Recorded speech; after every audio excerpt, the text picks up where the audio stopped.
Hello and welcome everybody to another episode of D6. This is the D&D live stream in which I, Yaro Shien, gather up a whole bunch of voice acting and abridging and old and new friends to come on to Skype, play some D&D, throw some dice, have some fun, all that stuff. Now, I do want to let you guys know that today I'm feeling a little under the weather.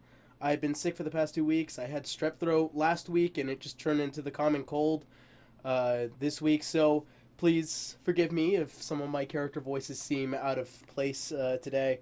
But anyways, that being said, let's go ahead and roll the character intros, and then we will get right into the game. My name is Alana Marathari, and this is my story. To say that misfortune follows me at every turn would be a sad, but true beginning. My mother was beaten, tortured, and left for dead, but carrying me unknowingly. Going to one of the many elven clans, there I was born healthy and lived among her elven brethren. After finding love and starting my family with a wonderful man named Fenrir, we had a daughter, Alicia. Little did I know that misfortune would come my way once more. While going out on a food gathering with my mastiff Shien, our clan was attacked by humans. Fenrir died trying to protect my daughter, who later I learned was kidnapped. As I saw my beloved die in front of my eyes, I vowed to do whatever it took to find and bring back Alicia to the clan and to always be by her side. I've spoken out of turn many times to my clan, and it's brought me more than my fair share of trouble, but they know I'm right. I will also admit that I do love to partake of fine wines and nails a little more than the average woman, but that's only to mask the pain.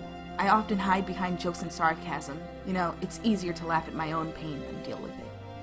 When it comes to fighting, I believe that I've proven my worth more times than can be counted. My clan is definite proof of that. I have used my femininity at times to get men to give me information, but never letting them get too close to ever touch my heart again. Until I find Alicia, I will not rest. My goal is to find her and save her from the monsters who took her from me. She is my reason for living, and she is the reason why I fight. My name is Mitch, or as I have been known previously, Rocky Duck Number 9, a monk from the North Country. I journeyed to the land of harsh cold after my adopted family started harshing my mellow. Here I came across the monastery home to the monk clan, the Rocky Duck, named for the particularly cute waterfowl native to the region. The Rocky Duck value cuteness to a very high degree. I was accepted into the group after a ritual, and was given the number 9 as my identification, because I didn't want the number 37, and the original number 9 had just passed away before I got there, so I figured. Anyway, I trained with them for several years until I realized I could be much cuter if I let my hair grow long. Yes, that is the only reason I left. Please do not inquire further. I now aspire to practice the arts and traditions that were handed down to me, but in my own way, and maybe become an entertainer on the side. I also hope to find a rich girlfriend. Either one works. Though these things may be difficult, as I am not a stellar conversationalist. Hopefully my cute hair will help improve my chances with these endeavors. I am Arya Hope, rejected by society for being a tiefling, though raised by only a human mother. I found enjoyment in music. My mother first taught me the lute when I was a child, and I found myself skilled in nearly any instrument I encountered. I truly felt the magical properties of music, so I decided to become a bard. And I left my mother at the age of 13. This drew attention to me, mostly responses of disgust. Early on as a bard, I would work run-down pubs, and I would be nearly booed off the stage before I could even perform. A kindly half-elf took pity on me, and she gifted me a brass ring that I've worn ever since. From that day, I was hell-bent that I would not be brought down, and I continued to perform. The half-elf, who introduced herself as Florinda Aldith, became a regular in my audience. She went on to introduce me to a mysterious promoter known simply as the Shadow Agent. I've never seen his face. I know only his deep, raspy voice. He's regularly flaunted his connections and has proved an invaluable resource to me. time and determination was to my advantage, as my skill eventually earned respect, and I've come to a point of moderate success. I will never let go of my dream, which is to one day perform for the royal court.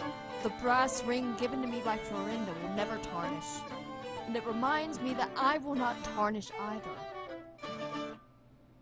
I, Bagamnon Gorovroth, born in the heart of Dracovania, conceived by Durgrax, a general in the Dracovanian army, and Belnies, a teacher. I grew up enjoying some of the more finer things in life. A good home, plenty of food, and most of all, an exuberant amount of treasure. Until the age of 5, my father had taught me all he could about combat. So he sent me out to Grandmaster Zorbroth to complete my training. He said I had latent potential that he wanted to unlock. So, as the years went on, I trained with the Grandmaster, learning techniques I wouldn't think would be so amazing. I returned home after a few short years with my newfound experience of the world. I then became a member of the army, fighting alongside my father. Whenever we fought, I felt such a rush, almost as much as the rush I got with gold and treasure. Although we had our wealth, I found it to be rather plain. There's only so much Dragonborn treasure you can look at before it gets stale. So, I left home once again on a journey to find other treasures of the world, other than Dragonborn. My mother supportive. My father, on the other hand, while not the happiest, still supported my decision. Now on my own, I crossed the land searching for a good fight, and also the riches and treasures this world has to offer. Hello, ladies and gentlemen. My name is Evan Gilthorne, and this is my story. I grew up in this sleepy little gnome village up north called Asperoid. Pretty uneventful, till one day, the sadistic pissant called Archduke Harklight came strolling in, claiming he owned our forest, and unless we had a few mountains of gold lying around to buy it back, he'd burn it to cinders in less than a month. Now, I was pretty young at the time, and, if I'm being completely honest, more naive than was probably healthy. So I actually believed that if I went to the big city and got me an honest job, I'd be able to save our forest and nothing flat. Sadly, forest life did not properly convey to me the value of money, and that hope was wrung out of me pretty damn quick. Luckily for me, one day a treasure caravan happened to crash in front of the shop I was working at, and I was able to make off with an extremely valuable sword. Oh, Hawklight seemed satisfied with it, but apparently not enough to keep him from blabbing my location to my unwitting benefactors. I probably would have been killed right then and there had members of the Eclipse Eye not swooped in to save my ass. They told me they'd been the ones who caused the caravan crash in an attempt to steal the very sword I'd given Hawklight. They were actually pretty impressed that some kid with no training was able to beat them to the punch, and so they offered me a choice. Spend the rest of my life running, or join the Eclipse Eye and never feel powerless again. I may be paraphrasing, but it was quite the sales pitch, I assure you. So I joined up, and I've been with 'em ever since. One day, slowly but surely, I'm gonna whittle away that golden pedestal that makes Harklight think he can toy with the likes of us. But until then, my name is Evan Gilthorne, and I am a thief. Alright, there we go. Welcome back, everybody. As you guys probably may have noticed, we now have Izzy's intro. If you guys also may have noticed, there's a gray little square down there. That is also because, I'm still looking, well, I technically may have found our 6th player so far, but he's kind of, waiting to see what the tides are. That being said, players, you may now turn your mics on. As far as announcements go, let's see. Need to put that back in full screen. Alright, so, as far as announcements go, is there anything that you guys have been in as of late? Anything interesting?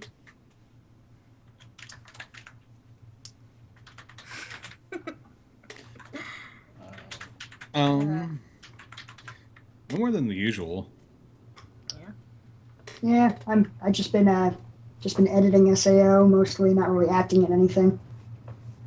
Yeah, I've kind of been on a stream week, so yeah. I mean, I started editing, and with Izzy's lines, I was able to get the last lines in, and I can finish the product hopefully by the end of the month. Yay! Most Yay! recently, I was in How to Be an Adventurer, you probably never heard of it. Yeah. I mean, it's just some measly 100,000 views. Who fucking knows? 100,000 less than what, is it less than a month already? I think I mean, so. you only created it. Shit, I did create it. How could I have forgotten? Okay, I gotta say, Izzy, your character, so awesome. Love the accent with him. Oh no, It's the a- messages I got from him is like, can I do like modern accents? I'm like, you want to know what? I'll figure out how to fit it into the game. I can do it. Because it's a voice I've done for my demo reel, but I've never had an excuse to actually use like weird New Yorker elf. Oh, that's I great. love it. It Beautiful. fits so well. I mean, I get the character sheet, but just hearing you say it now is just awesome. It's completely awesome. Thanks. I'm glad it turned out. All worked out in the end. Yeah. As for me, I am just editing Mikaku. First scene is already done by now, as far as I know. So that's good. And aside from that, I think everything's been quite normal. I mean, I know I was in Yomi's thing as of late. I'm voice acting for that. Well, I can finally say my first script for High School of the Dits is finally done. Oh boy. Oh. Nice. Oh, Nice. my. Which, by the way, was like the writing process had begun at ALA. Yep. Like, we were literally sitting in the same room, just like figuring out who would play what in the long run. Oh god. And then Ava tweeted me the image of it. And I'm just like, oh my god. Yeah. I found a cough drop in my back pocket. I don't know where it came from, but it's mine now. Whatever you gotta do, mate. And I'm still coughing. I'm still doing it. Yeah, like I said, you guys, I'm a bit sick. So, I'm gonna try and do my character voices the best way I can. Excuse me. Alright. So, with that being said, oh yeah, that's right. Happy Valentine's Day to everyone that isn't, who is either single today, or you're watching this with your, lover. If that is something that you guys do. I've seen people who like to just watch streams together, you know, it's nothing out of the usual. On Valentine's Day? Yeah. If that's your Valentine's date, I am so sorry. What? There's nothing wrong with it. I didn't No say it shit. anyway. I mean, it seems like something to do, like, at the end of the day, before you go back out. You know, watch a couple streams with, you know, with the lovely. Yeah, someone in the chat has it right. Happy Forever Alone Day. Oh my god. Aw. No, you're not alone. I'll be there for you. Yeah, We're all here for you. Yeah, we're all here for you. We're Dang. providing a loving service to our viewers. Among other Totally. things.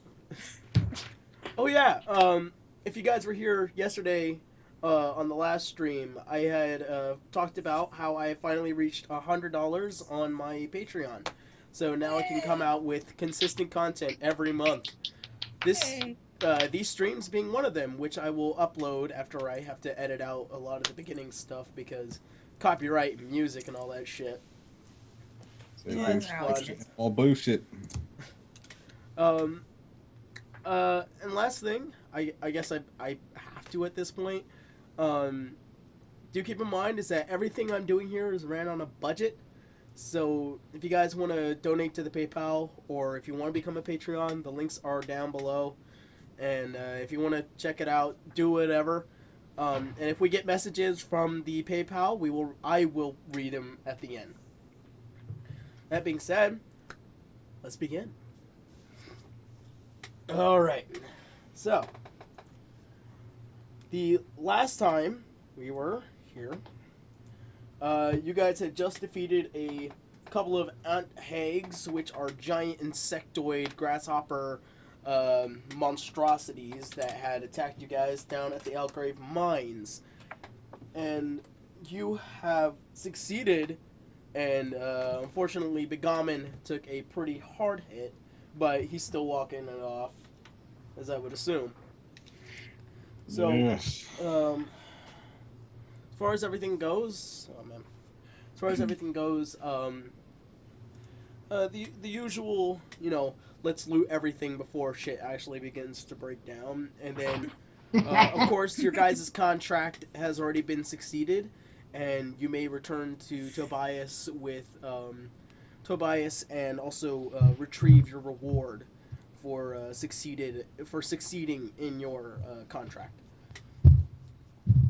That being said, also the Platinum Festival is the night after this one, or no, it is after this night, and so what you can kind of hear, even though you're all the way down at the pits of this mine, you can kind of hear people at the top of the mines. You can kind of hear cheering. You can kind of hear a lot of people talking and going. There's a lot of moving. It seems like during this battle, people were starting to come in, and even though it seemed like at a bad time, but people are coming in for the Platinum Festival. Okay.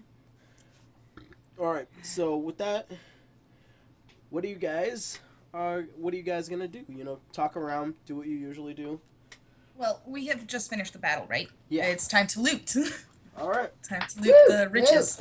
Yes, treasure. And I gotta say, I'm a little upset already. Oh boy. Why? Tobias kept a lot of information from us. Did he? He knew what was down here. He knew what was down here, and our contracts were exceeded. So, We should get double the pay. Good. somebody better hold me back. That's all I have to say. Calm I'm down. sure we can work something out. Wait, let's see what loot we can get from this before we ask for more money. Yeah. All right. So, from the Duragar that you managed to, what you managed to salvage, is pretty much a lot. You managed to get 3 potions of healing, a potion of greater healing, just 1 though. You find a couple of interesting daggers, but you need to get him appraised. And there's only probably 1 person in town that could probably do that right now. And you guys know him. Marvello. Arvello, yes. Damn Is it. that the guy I stole the watch of? Yeah, you No. stole money back from. No, Arvello That was the guy strikes a that lot gave of people. you. For Izzy, I think the best way I can sum this up, Arvello is a very interesting fellow that you guys ran into. He gave you, I think, he gave you a couple of, he gave you some potions of healing and a glowing orb, which, I have possession of. yeah. Had to make sure that I striked that Well, off. it seems I went back to 2 potions of greater healing. If we got 1 from the Durgards. Also, right. fair thing to say, there are times where I write super duper small, because I'm like, but when I finally come into game and I'm all like, oh fuck, I can't read this, I need my glasses. And it always seems to excite the viewers. Oh my god, Yaro with glasses! Oh! Yeah, the same happens to me. People don't realize I have glasses most of the time. Alright, and you managed to just salvage about 2 sets of Duragar armor. The biggest question is, can you carry it? You're gonna have to drop it off somewhere or leave it behind, because I don't think any of you have the bag space to put it anywhere. Probably not. Probably not. I think Oh. I The might. old man. Oh, the joys of needing that fucking bag of holding now. I know. Yeah. Alright, and one last thing. I know I wrote it down. I wrote it down somewhere. 2 daggers that needed to be appraised. Where is it? Christ. I think I'm missing something. Oh, here it is. 1 potion of stone skin. So, yeah, it seems to be one of the Durgar favorites is stone skin stuff. So, that's necessary. Also, to let you guys know, I have a new initiative system in which I'll tell you guys if you ever manage to get into a big fight, which is not something I expect for this game, but if you do, I'm sorry. Not something I suggest right now. Let's be honest, it's probably gonna happen. Probably. We can't help ourselves. We We're have a violent habit. people. We're very. We just keep finding ways to Unique. get ourselves into trouble. Right? Yeah. Hey, Arya, don't forget to upgrade your bagpipes, too. People are wondering what's happening with the bagpipes. Oh, yeah. Oh, it's because next DC's time at 15, I want by to, the way. Yeah, next time I want to attack with my bagpipes, I have to get a nat 20. No, you have to roll Oh, higher than shit. 15. Damn. You need Okay, to roll higher just than higher 15. than 15. Yep. Just That higher will be than. tough. Okay. And then if it does succeed, then it's a nat 20. Oh damn it, Damn. Aaron! Why? The bagpipes were a hit. They were. They were a total hit. But Puns. This is what we've resulted to. Puns. That was an accidental pun. Possibly. Oh, the Queen of Bagpipes. That is your title. Damn straight. I will accept this title. Alright, I with can't even play that any being said, instruments. you guys managed to loot whatever you can. Also, out of the the Ankh eggs, they don't really carry anything, but if you guys have vials or some way to store, you can get their blood and organs, and they can if you manage to sell them to the right person, you know. Let me go through my inventory. I think I have an empty vial in my pack, actually. I have a lot of skin. Yeah, same here. Is it full of water though? Oh, maybe. Let me check. It is empty. Then yeah, you can use it. All right, let's do it up. All right. So you managed to just walk up to this now mangled apart ant hag that Shay had torn apart, and you see just like this dripping blood, and so you kind of walk up and you kind of just dip your water skin under it. I need you to make a nature check. Nature. See Let's how much see. you manage to get out of it. Nature. Okay. And that's just a D20? Yep. Also, are you proficient in nature? I mean, I have like a +5. Then add your proficiency modifier to that too. That's right. If you are proficient in a very particular skill, add your proficiency modifier. I don't think I mentioned that. I'm Yeah. sorry. Oh wait, sorry. Like I don't think it's not one of my chosen proficiencies. My Oh. proficiencies are like stealth, sleight of hand, persuasion. Okay, then no, don't add your proficiency modifier. Okay, so just D20. D20 and your regular modifier. And what would be the regular modifier for it? Whatever nature is under. Oh, nature is under intelligence. Then Oh, roll so a it's D20 and then add still your +5. intelligence. All right. Oh, rolled an 11 total. So you dip your water skin under it. it doesn't seem to just be pouring into the water skin. It's getting into the water skin, but not as much as it's getting on your hand. Oh, good. And so you manage to about fill about a quarter worth of this keg blood before you just can't take the blood all over your hand anymore. You just kind of away. I try and wipe off when I can. You see some like dirty cloth on like a Duragar. You just rip it off and wipe off what you can. Hey, he's not using it. Right? All right. Anybody else? Wait, did I say how much gold? You haven't mentioned gold yet. Okay. No. If I remember correctly. Go. I know we owe Izzy some money. Or we know we owe Zavin Izzy some. nothing. We owe Five Zavin Duragar, a two little bit. pancakes. Well, I do at least. He had all the gold to begin with. So you got. You have your own gold, god damn it. I just have more gold. Well, you don't want to be a generous friend.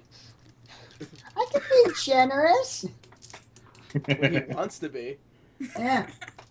A generous You want to know what? thief. For gold, do a perception check real quick. Alright. Everybody roll for your perception. Alright. And like I said, if you are proficient in perception, roll your proficiency modifier. Alright.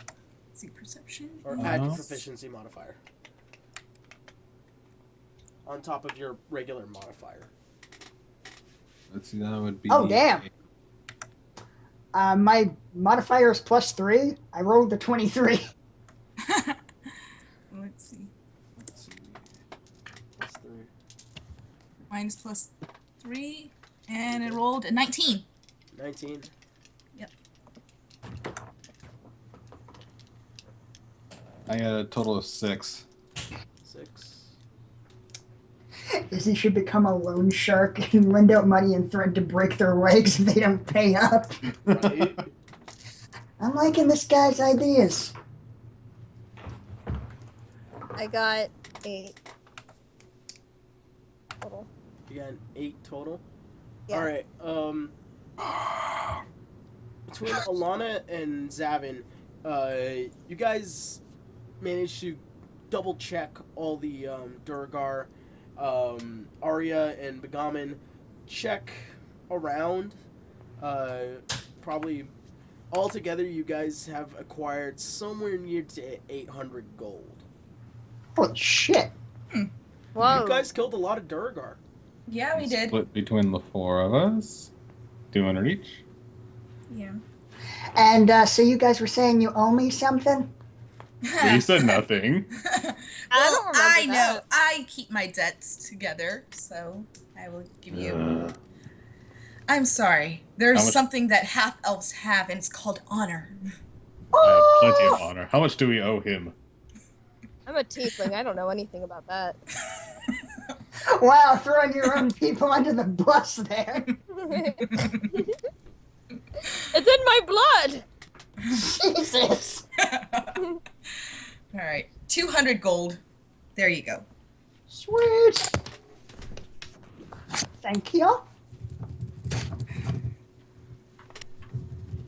Just know, if you ever double cross me, I will feed you to my dog. Hey, I don't Shit. double cross my friends. Shay Just- like slowly, Just rich people.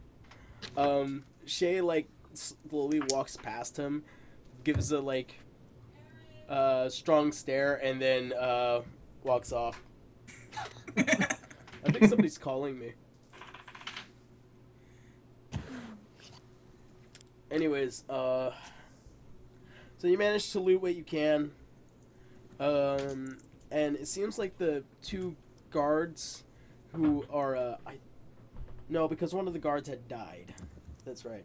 The 2 guards that had helped you guys are kind of, helping, trying to put this previous guard back together, wrap him up, and prepare his burial. Mainly for the fact that, this was probably one of their close friends. They're kind of mourning right now, and they don't want to deal with anybody else. So they kind of just give you these offhand stares and So with all that, you kind of just don't bother them. Probably a good idea. Let's leave them. So, with that being said, you guys gather that there's nothing really much that you can do else down here, and thus you make your way back up these stairs that led you down into I think it was the Western Mines or the Eastern Mines. I can't remember. Western. Western. Yeah. So, do we pass by the old man again? As you get towards the top and you go through the door, it seems like the door was left open so then other guards could pass through, or people who were working in the mines could pass through. Knowing he's not there anymore, he probably knew since there was probably a fight going on, he decided to retreat back home in order to make sure that he was in a safer situation. All right. Making sure that, I didn't have to deal with that pervert again. What the heck did I miss? Yeah, you were kind of absent. Don't want to know. You were kind of absent-minded. We had to Yeah, You carry. were drunk off You were your too ass, drunk. okay? You were drunk off your ass, and I had to do something I'm not proud of. I carried just all you, the dumb cool friend. Stuff. So, as you guys pass through the housing, you manage to make it back up to the main ironworking floor where a lot of the blacksmithing and smelting stuff happens, and you guys go up about to the floors in which a lot of the royalty and the higher end people are. And as you're passing through, you see the guards looking at you, not funny, but with a sense like they really messed with these people, or they really messed up that thing that was down there. Some give you a couple of claps as you're walking past, a couple of nods of approvement, and also out of the corner of your eye, you see this little blue well, not really a little blue tent, but it seems to be a real quick setup as a shop. You don't seem to know why, but it reminds you of a very particular blue color.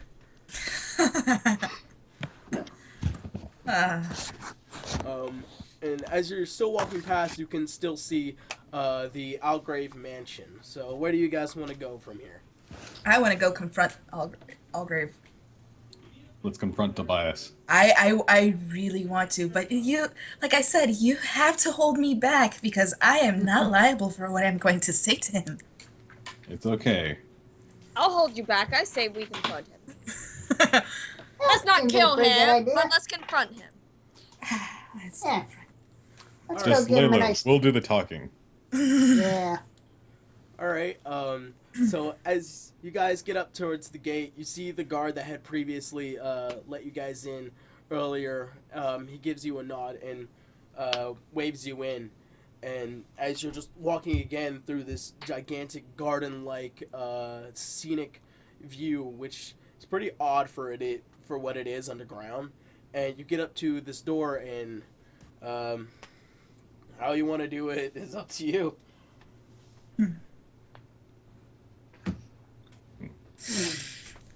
ahead and talk to him. Do you want to knock? I mean, it seems polite. Make a strength check, Alana. Alright. You seem very particular about what's going on. Yeah. I'll give you initiative.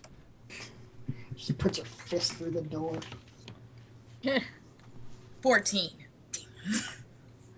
You manage to make a knock loud enough to be heard, and you just keep knocking, and it doesn't seem to just stop. You are very peeved at what the situation really was. Mm-hmm.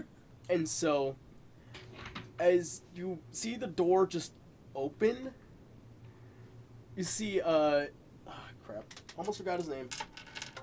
Almost forgot. I forgot his name. I have him somewhere. Not Tobias, right? You see Rear Farrell, the gnomish butler with the slick gray back hair, kind of, as butler can be, only for a gnome. May I help you? May I help you? Did you complete your contract? Yes, I would like to speak with Tobias, if it's all right with you, sir. You seem a little aggressive. No. I promise you. I will not do anything to harm him. Make a deception check. Alright. Deception is, I'm just trying to... Alright, deception. It's +1. 13! Crap! He gathers that you probably are still riled up from the fight earlier, so he's like, yes, I can tell. Go ahead on in. He's in his main room.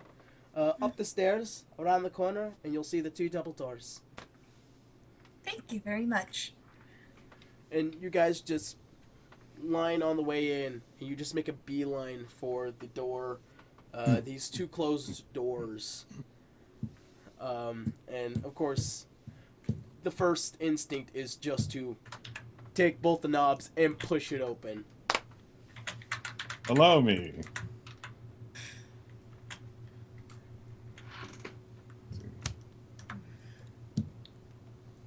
Opened? Alright. I mean, you guys just open up, and what you see is this very office-like space. You see lines of these bookshelves and this normal-looking desk, probably wooden oak, with a little lamp with what looks to be like one of those stones that light up the mines, or light up Paulderberg as it goes up and down. And he's just staring out the window. Just nothing. He seems very content.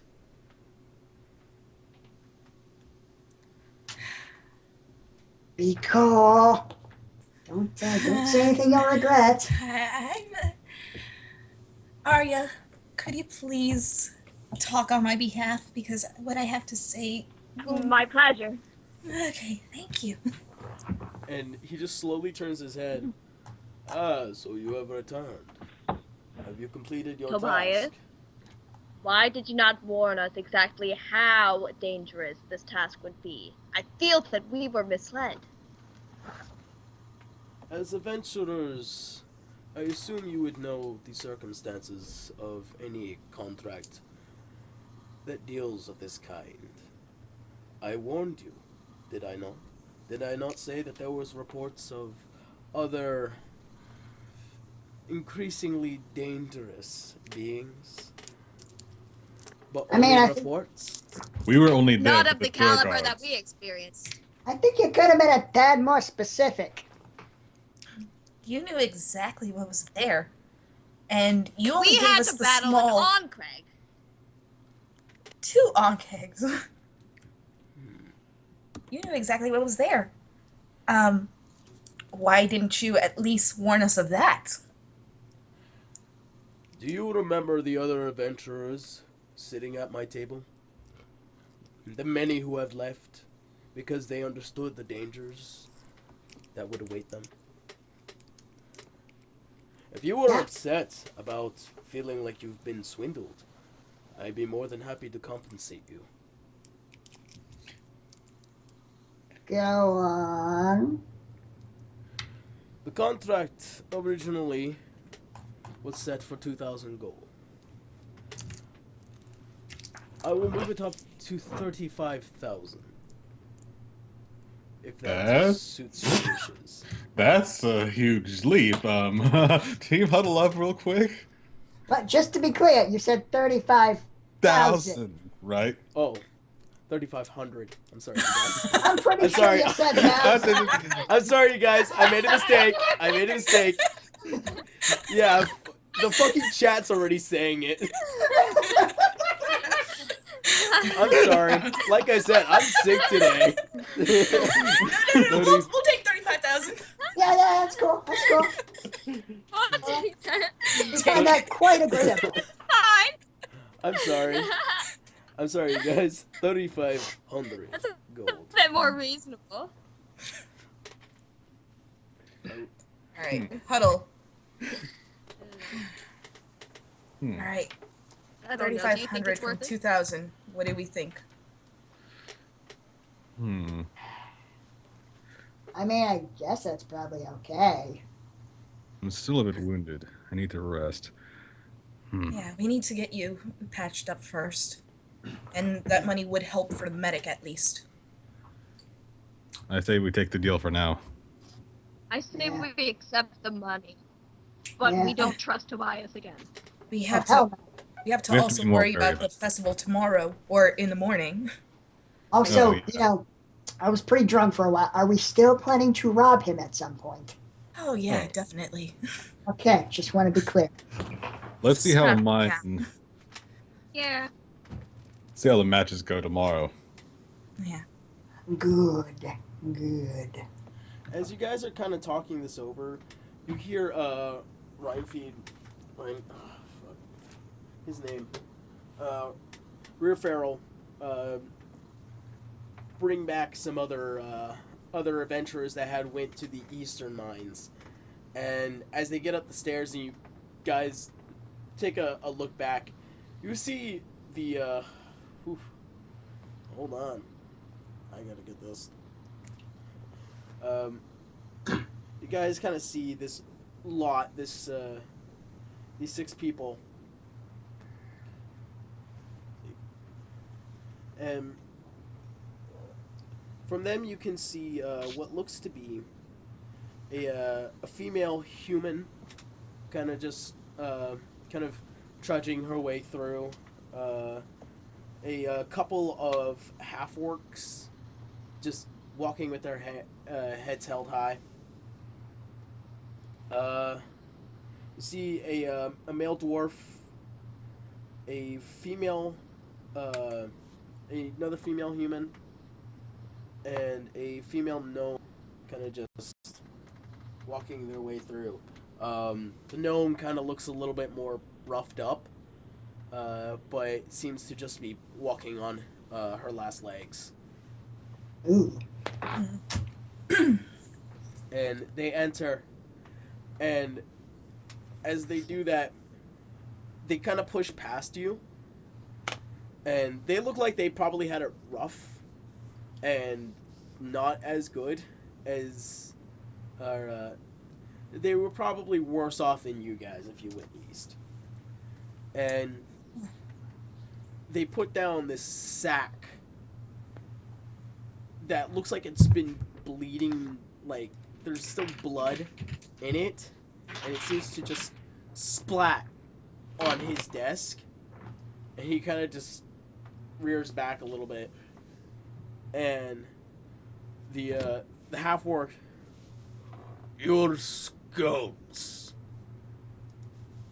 and he just kind of unravels the rope, and that's a lot of Duragar scalps. and the gnome kind of walks up, and also our payment, if you would. He nods his head, and he gestures Rear Pharaoh to bring them their reward. They don't know our price has gone up. They do not. 2,000 for them. Maybe That's we not should so. loudly talk about it, you know. No, we don't need to tell them that we're.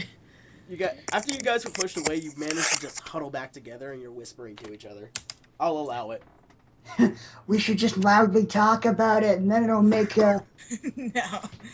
what's his face really awkward. Well, they do have a bunch of scalps. It's not something I would do myself, but do we want to talk to them? I'm trying See to what their story think. says? Hold on. They have so many scalps. Weren't we supposed to get bonuses for every Durgar we killed? You were. No, you were supposed to scalp them as well. That was up to you guys that I wanted you to remember. Hey, I was blackout drunk. I did not hear any of this. We already 7. Why? So I take it you guys didn't scalp any of them. You didn't. Yes. The group that seems to have now like band together now just take what they were rewarded and leave. It looks like they're just done for the day. And as one of them walks past, you hear it's like, "I'm going to see a cleric." Blair. There. Perhaps we should follow them. First, we need to get Wagamnin patched up. That is our priority. We cannot have him we can't have anyone injured. Yeah, so we should go see the cleric. Yeah. Right. You guys still have to deal with Tobias. You're still in a conversation with him. Still talking to Tobias. Before we were so rudely interrupted. Yeah, pretty much. Alright, so yeah, are we go with the 3,500? Think we can get more? 3,500. It is. We're good with that. Yeah, fine, let's take it. All right. Tobias, Yes. we'll take the deal. 3,500. Very well. He gestures rear Feral again, which he goes into the back room and he comes back out. What seems to be like these large bags, which each one has 2,000 gold, it seems that there is also smaller bags. You don't know what's inside these smaller bags just about yet. Now, if I remember correctly, someone here is signed up for the Platinum Festival. Yes? That would be me. And me as well. Not really much of a challenge this year, considering that the other 6 that just left are your opponents. Yes. Things like this don't usually happen, but that was considered the first test. See who is more courageous and worthy to be on the field in which Bolis oversees. I'm sorry. That was a test? Partitionally. At least this year. Partitionally? You have a messed up sense of humor. I want you guys to make an insight check, just real quick. There's something about him that you don't know what is wrong with this goddamn dwarf. Now you're just like, what can I tell from him? Let's see here. Insight is Plus Oh my 5. god. +4. Let's see. This one. 16 total. 20 total. 24 total. 9 total. No, 13 total. I forgot to add. It doesn't really matter because he rolled a natural 1. Oh, shit. Just blurts out So- his entire plan in front of us. So Oh my god. So from him talking to you like this and the only cracked smile that you've seen Tobias have since you've even met him, it suddenly pours out that this man is extremely clever. He seems to just know things the way that they need to be. If he's going to have a platinum festival. He's going to create tests in order for people to be approved, even though they have already signed up. So there's a pre-test, and then there is the actual platinum festival. So, would him attacking his own... I mean, not saying that he did it, but having his village attacked, having us with Bolus, and then having to go to the dungeons, would this all be part of his plot in a way? In a way, these unfortunate circumstances are just basically thrown at random and then built upon, and then it exceeds what his expectations are. All these random events for the past couple of weeks are still random, but he decided to make a game out of it. Huh. So Sounds like someone I might know. You seem to have just fallen in by accident. Some would call it destiny or fate, but aside from that,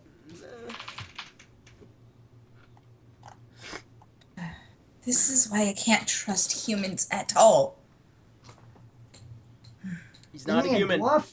He's a dwarf. He's a dwarf, okay. Yeah, he's a sly son of a bitch. He's a sly one. Should have known better than to trust a dwarf. Hmm. Wow. Non-stop with racism, aren't you? You're a gnome. Is there a difference between a gnome and a dwarf? Yes, What? there is. A gnome. Can I? A gnome is about a little under 4 feet, while a dwarf is about 4'2" at max. Okay. So a 2-inch difference. Oh, yeah, and I also weigh about 200 pounds less. True. That's true. Also, Yeah, also they take pride in their beards. I can't grow a beard. Oh, God, I should wish I could grow a shave him. beard. And as you guys are kind of just like staring at him in fucking bewilderment, like, my God, this has been a game to him. Rear Feral walks in with a message on a platter, and he quickly opens it. It seems like he's been expecting this message for quite some time. And as he's reading through this letter, he looks up at the group, and then he looks back down. He looks back up, and then he looks back down at the letter again. And then he begins to bellow in this laughter. And it just seems to be shaking this whole house. He is now laughing his ass off.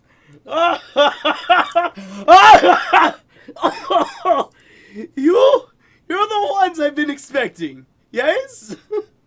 The shadow agent, you sly beast. What? Wait. Excuse me? What? Yes. Shadow agents. Yes, Shadow agents. he hired you to bring the aria.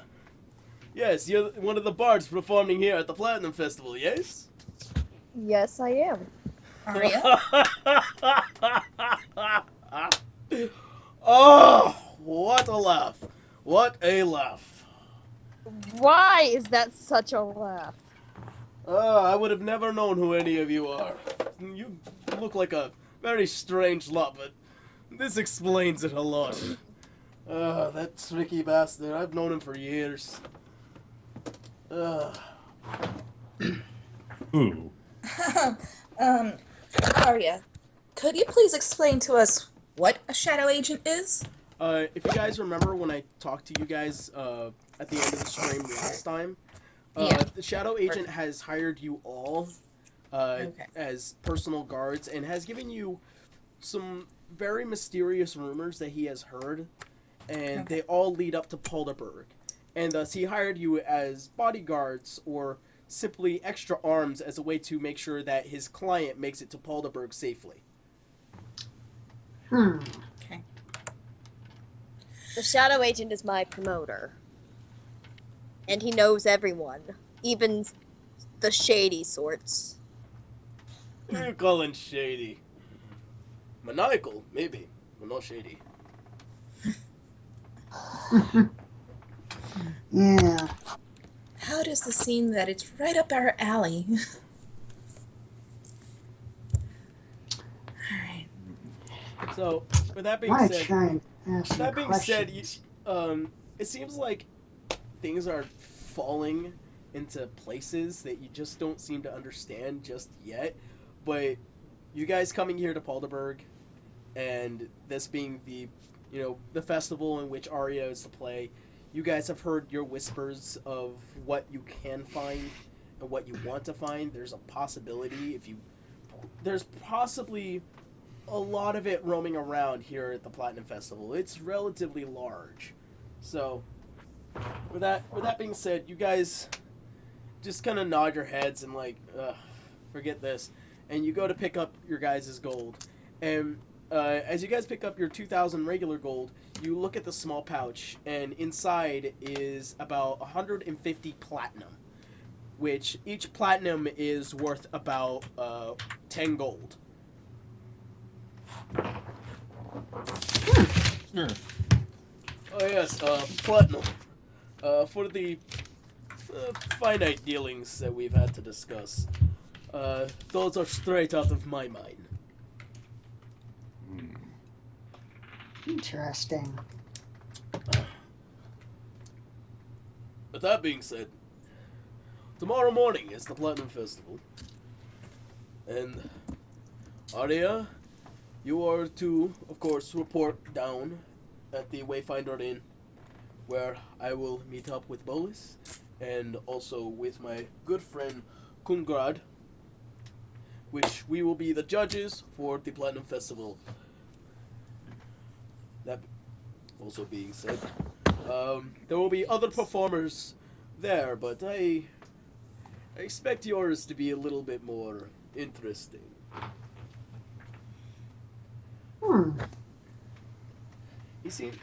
He is quite associated with the Shadow Agent, and the Shadow Agent chooses talent that is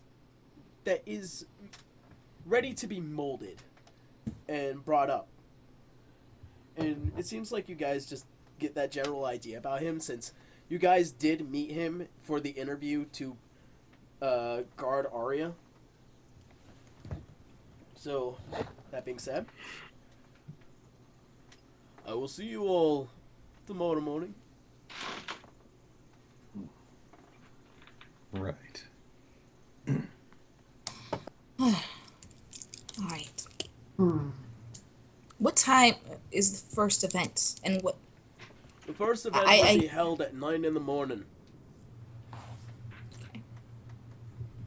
Alright. Which that will be... I have it written down. In which that will be the strength partition of the challenge. Sounds like my event. But first we need to get you to the cleric. Before we leave Tobias, what exactly was the prize again? After losing so much blood, I seem to have forgotten. Considering the way you warriors have fought, I am moving the prize money from 1,000 to 3,000. And a very finely made bag of holding. This is a challenge for newer adventurers, ones that have finally got their feet wet.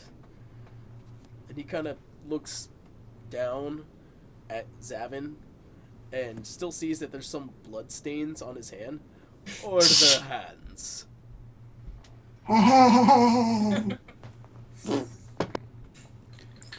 There wouldn't be any kind of dwarven treasure, would there? Make a persuasion check. Alright.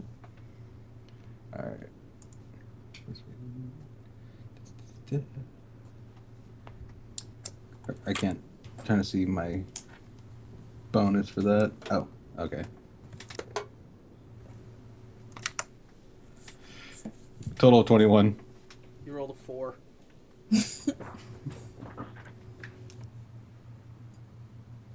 Ye- Dwarven treasure.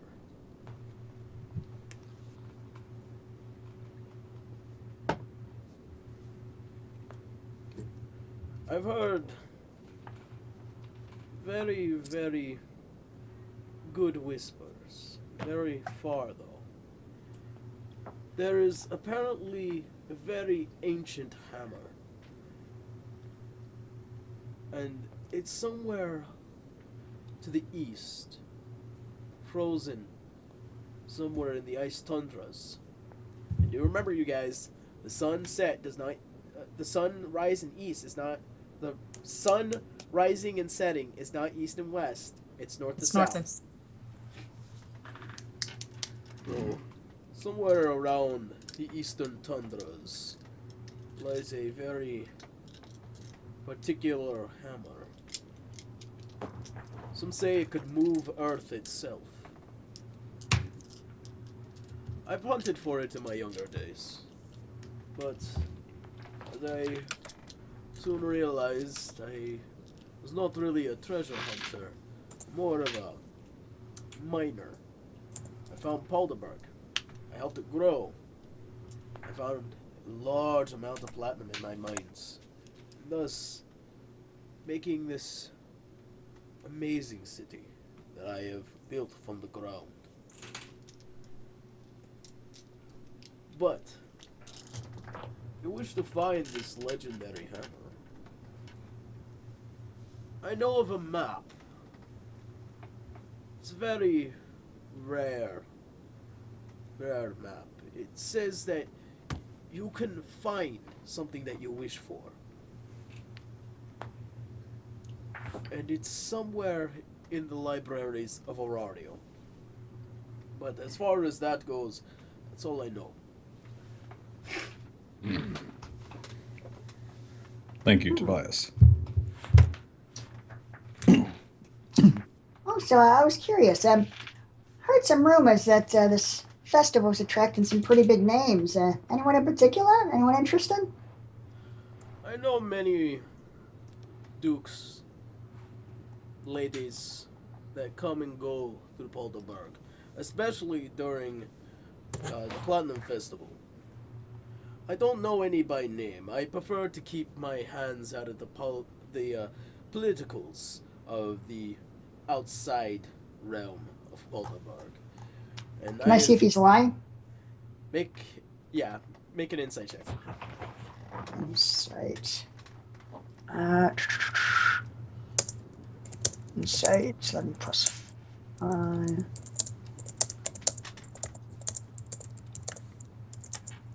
Oh wait, damn. Check here.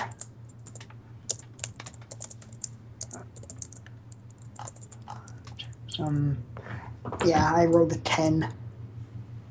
As far as you can tell, he is trusting. He doesn't seem to really care for human politics.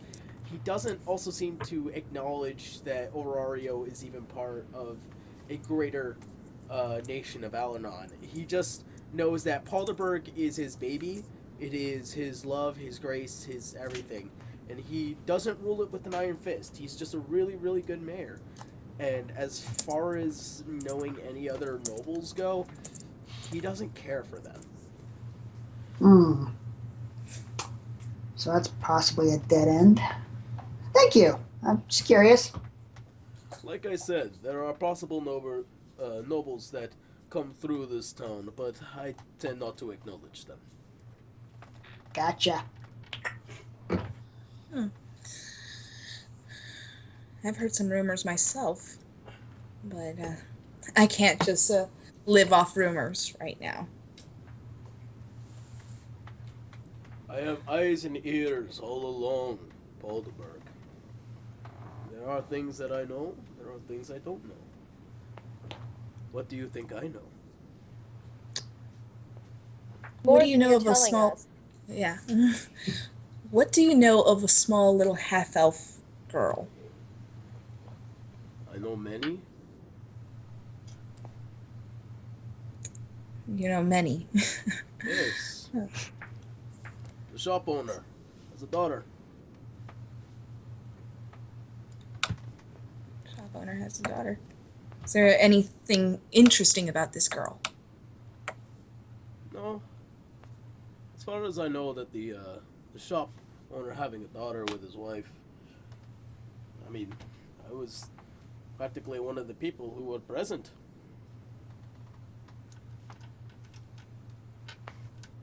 Why are you so interested in the little girl? No particular reason. I just need to make sure I check up on all my leads. There's a particular girl in my sights that I'm looking for, and she's very special. I need you to make a deception check real quick. Alright. He's looking at you real funny. Do you happen to have your crest anywhere on your clothing? Yes. I always have it on me. Alright. What'd you roll? I rolled 17.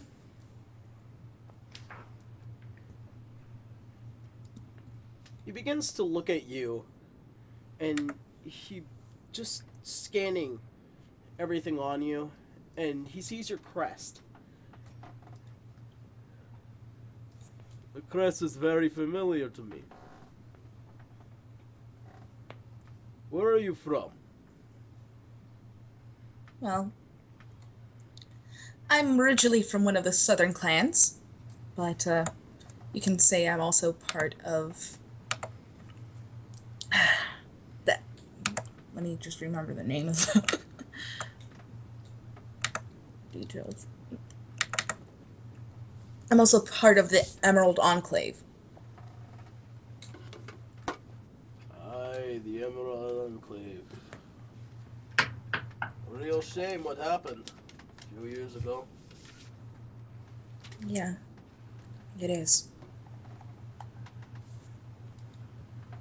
When news had passed by that the Montenegro bandits were passing through, we tried our best to send our fastest horse to get a message to them as quickly as possible. It's a shame we were unable to help. Yeah. Yeah, there's a... It was very, very, very late for me and some of my family members, but I must find that girl at all costs.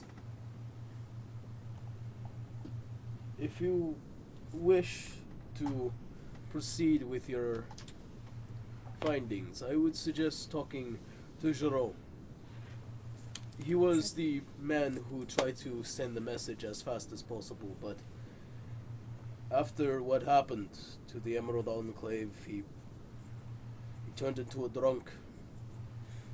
He just couldn't take the mental idea of many, many people's blood on his hands. Alright, where can I find this Jerome? It's probably at the Wayfinder Inn. Just soaping and sleeping, drunk. It's funny how everyone shows up there at one point.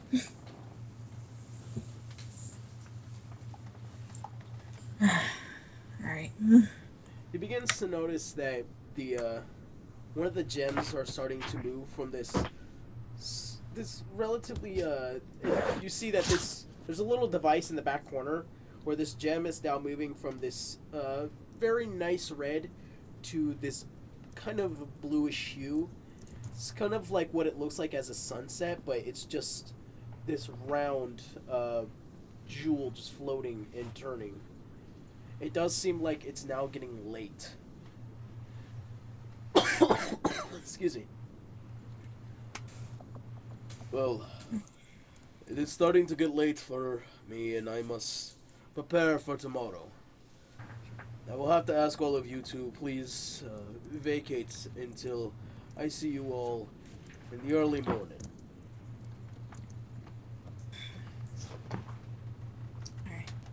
Alright. What do you guys think? I think this is all we're gonna get from him right now, at least. Yeah, I'm certainly not getting anywhere. to be healed. You have quite the day tomorrow. Plus, we should probably get that loot we got appraised somewhere.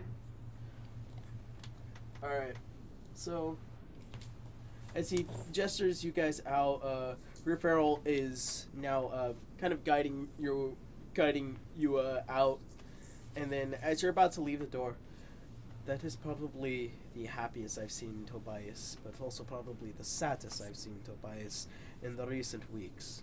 Really, thank all of you. And he kind of bows and gestures you out through the door. Wow, that was odd. Happiest and the saddest. Sounds very familiar. Would ask more. So as you guys are now moving once again out through, and you see the scenic garden, you also notice that the bright gem that's all the way at the top of Balderberg is now beginning to change its hue, along with what seemed like to be the hue that was inside Tobias's office. It's now changing to this very nice looking blue. And you once again, as you're passing through, you see this blue tent, and it seems now more complete than when it was. And so yeah, what do you guys want to do? Should we check out the tent? I mean, it's one of the only things that look like it stands out of place. There's tons of buildings, but they all look like they're ready to close up shop for tomorrow. Yeah. I mean, I guess we may as well, right? Yeah. Yeah. Let's go. All right, and so as you guys see this blue tent, and it's the blue familiar color of Arvello. It seems to be his mainstay color. And as you're walking through what is like these tarps after tarps of these fine blue silky fabrics, and also like these very jewelish kind of beads, what you begin to notice is that much like the TARDIS, it seems to be bigger on the inside. Huh. And Some kind of spatial magic? I would talk to Arvello. And as you get in, it looks like there's just gizmos and gadgets and various things around, and it's just one clear pathway up to what is now Arvello finishing up the counter, and he looks up. Oh, well, I have to say, I am glad to see all of you again. Please, come closer, come closer. I have to tell you that the meeting with Tobias was phenomenal, my boy. My boys and ladies. I'm not sexist. And you guys just walk up, and you see what looks not as a small tent, but as a very large shop. So, how do you like it? The shop, I mean. You work fast, man. You have Magic. made a place for yourself. Yes, magic. Indeed. I'm a phenomenal sorcerer. So, And modest, too. I really have to thank all of you. I found one of the most premier spots in order for me to set up shop, and why not any other than next to the Algrave Mansion, where tons of tourists will be passing by. And Tobias is cool with us. Yes, we had a conversation. It was absolutely delightful. Also, I managed to score some rather large ingots of platinum. Very good for spellbinding things. You didn't happen to blind him, did you? Let's not talk about that. Oh shit, he fucking blinded him. He was probably peeved as he was looking out the window, probably looking at this now blue tent, not even like 100 feet away from his mansion. Just like seeing the property value slowly go down.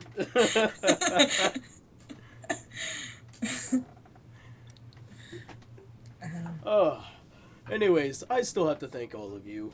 I could not have done this without any of you. Tell me, McGarman, you look rather ailed. Are you okay? I've been better. Well, as a way to thank you all once again, he rummages under this counter, throwing papers and books, and pulls out this little box. It seems like there's a lot of glass clanking in, like it's like, and he places it on the counter. Some more of the glass clanging together. He opens it. He pulls out what looks to be a healing potion. You seem very familiar with it. Catch! And then you just grab it, and it's kind of... Take it. Take it, drink it. Drink up, my boy. Ugh, All right. invigorating. So, you need... I think it's... if I remember correctly, it is... I'm trying to remember how many D6 it was. D4s.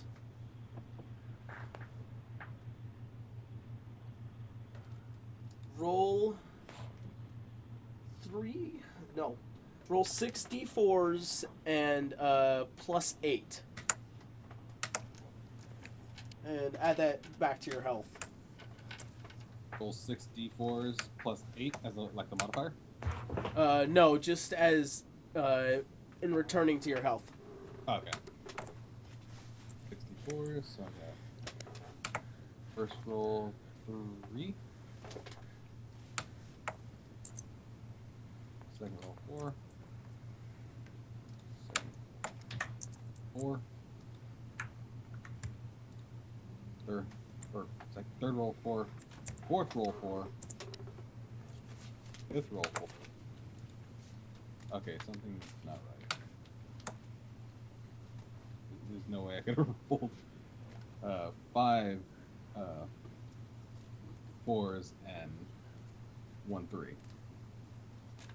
Well, if that's what the dice roll is, I don't question it. So, Add that as you... together, plus 8. Yep. As you drink it down, it seems like this very bright feeling is going down, and those injuries that you had, the one on your shoulder and on your lower side, from the mandibles in which the Aunt Hag had inflicted upon you, seem to just close up, but still visibly noticeable where the attacks were.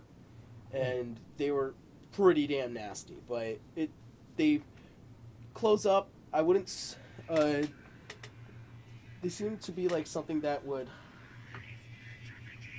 Oops. They seem to be something that would... you shouldn't really overwork yourself until tomorrow morning, as you may end up opening up the wounds. All right. So you feel a lot better.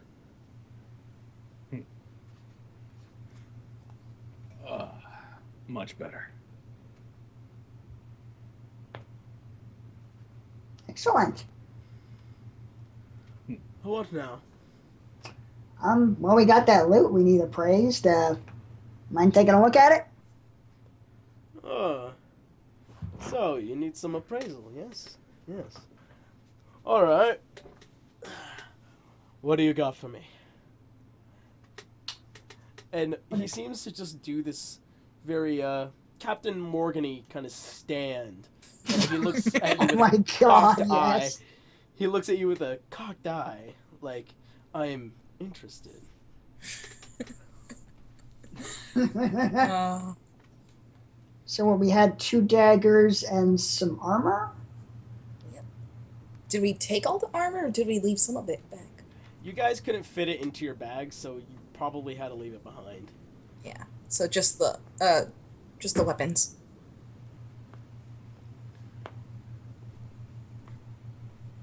All right, so you take out your dagger, the daggers that you have found on the Durgar, and you place it on the counter. Now, I hope you do understand, appraising is a pretty hefty feat for me.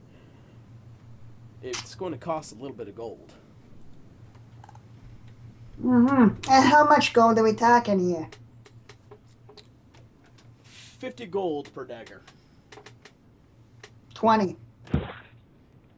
Make a persuasion. Let's see here. Persuasion. Right, yeah, thanks to expertise, my persuasion is doubled. So let's see here. So that's... Let's see here. 19.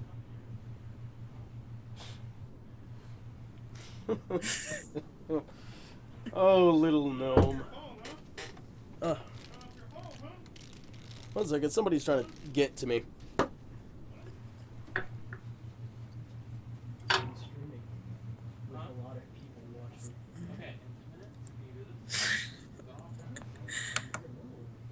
You actually managed to get this through. I had no idea.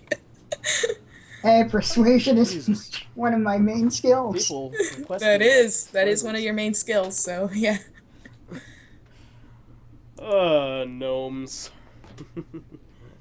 50 gold each. Yeah, I don't know. I've had a lot of things appraised in my time, and it's really not that hard, man. He rolled a 25. Fucking hell. Fine, make it 30.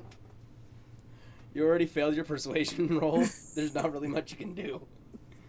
That's how haggling works. Haggling. You don't fail once and then give up. Make another persuasion check. Roll the 28. Natural 1. This is the weirdest haggling session ever. 50, 20, 50, 30. Okay. Well, you did manage to get me a premier spot here. Alright. 30. For you. Alright. That seems agreeable. He gives you this welcoming atmosphere. I would do a much more lower voice, but I cannot do that right now. 30 for you. Alright.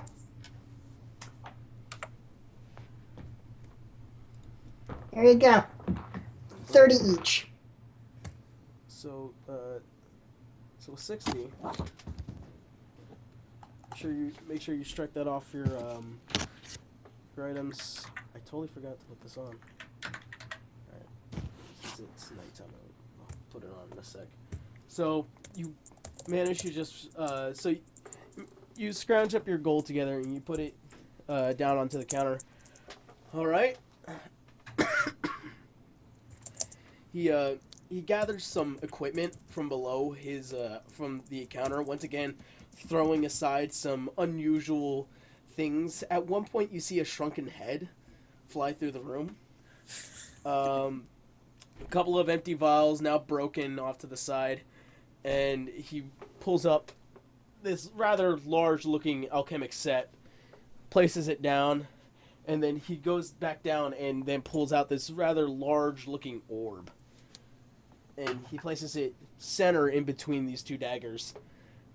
And he opens up the alchemical set, pulls out some chalk, some other mysterious-looking objects that seems very foreign to your knowledge.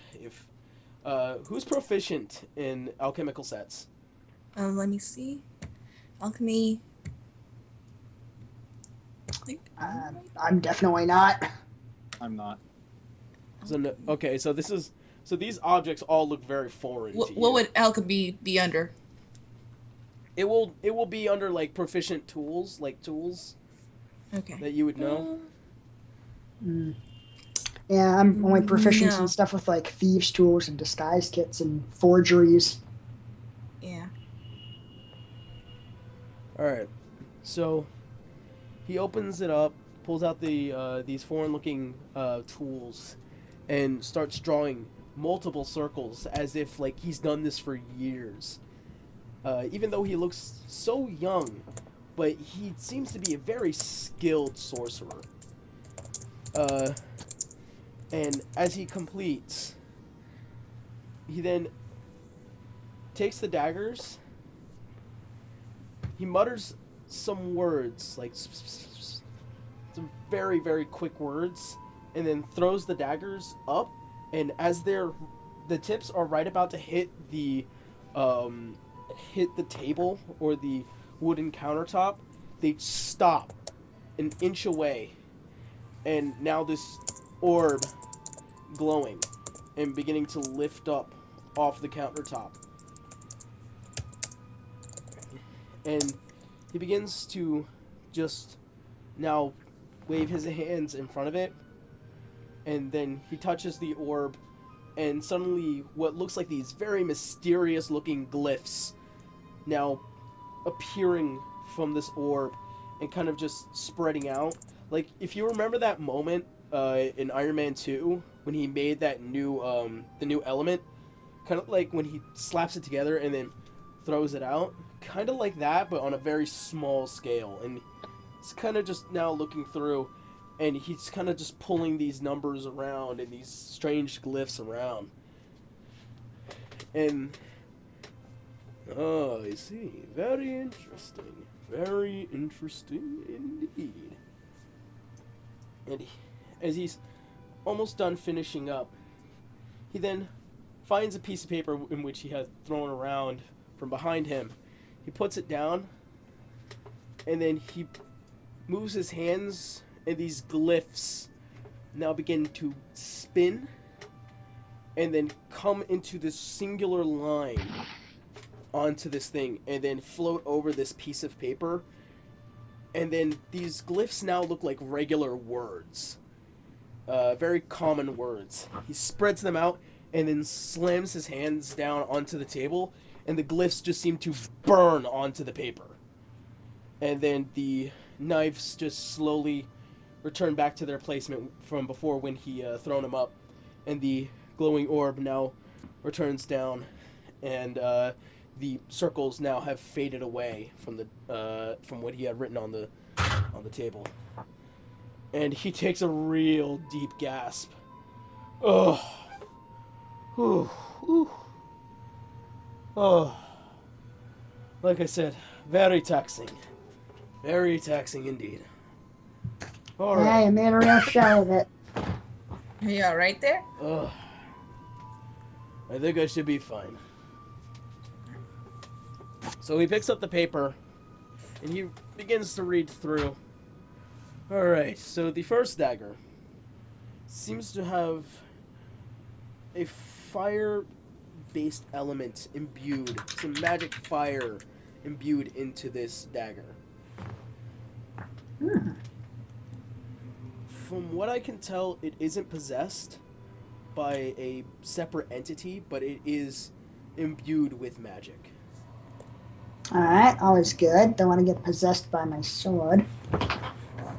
And then, I know I had remembered that one in specific. But,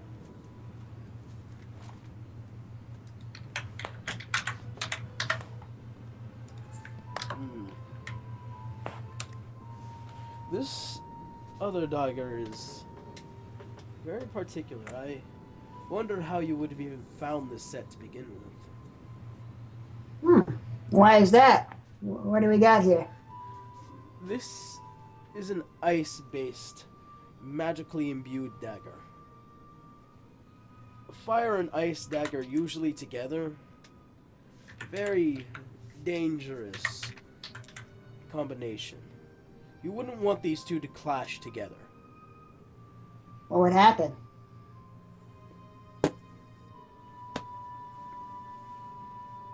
Any... Huh. Yes. The magic will be lost. The blades will be broken. Good to know. Don't do that. So I think the best idea would be to split the daggers up, at least one and one. We don't want the same. We don't want the same person to have both weapons. And should anything happen, them fall and hit each other. That does seem like a good idea. A very skilled hand should possess both. Very unnerving, if, as you described, should only be possessed by one each. How did you come across these? Here, guys. Killed them. Let's just say we had to do our jobs. I see. Yeah. Well, with that being said, Across the streets. some No very... Yeah, Nice. you guys have no idea how long it took for me to write these damn weapons down. Yeah. I'm gonna I'm gonna break DM real quick. Alright. Arya, didn't you have a javelin that seemed to be magically imbued? Yes, I have a magically enchanted javelin.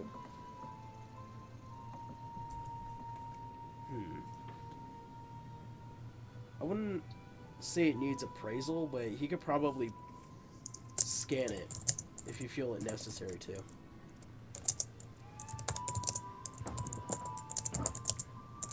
Okay.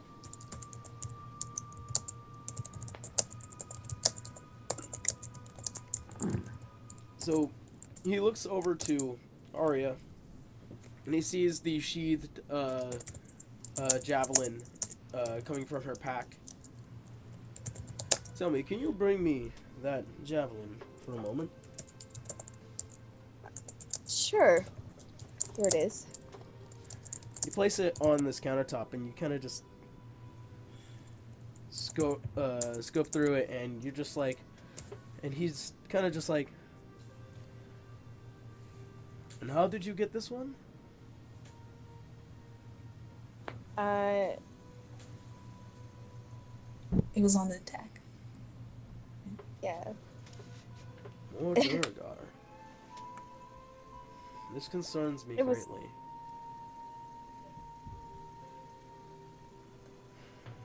No reason to be concerned. Duragar carrying this many magical weapons. So this is unusual. Very unusual. Are Duragar not known for having that level of magical expertise? No. Oh, Well, that's troubling. indeed. This... I'll bring this up to Tobias. I fear there might be something in the Underdark. Something manifesting. But it seems like this is on a very small scale in general, so nothing to be too concerned, but should be brought up. Anyways, I must prepare for tomorrow. I'm very glad all of you were able to come by my shop. Please, ladies, gentlemen, return if you ever find it necessary. And then, as he waves his hand, it seems like a little bit of gust of wind opens up the silk tarps and beads, leading you out. Please return tomorrow if you care to fancy me a conversation. I appreciate your showmanship. He winks at you. Okay. Alright. So how do we decide what to do with these daggers? Because, yeah, they should never touch. Well, we have to split them up, don't we? I mean, Yeah. that seems like the safe option. Does anyone besides me use daggers? I do. I do. Okay. Well, you already got a magic weapon. Oh, yeah. So, Zevin, Okay, go fair half and half. Alright, so we got a fire and an ice one. Which seems more useful to each of us?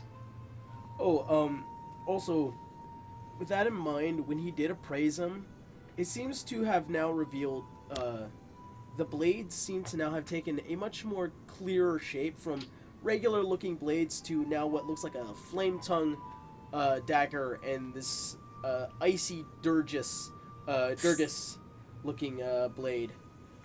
Almost matching each other in length and probably in danger. Do they have any kind of like special effects or like stat bonuses or Other than touching each other.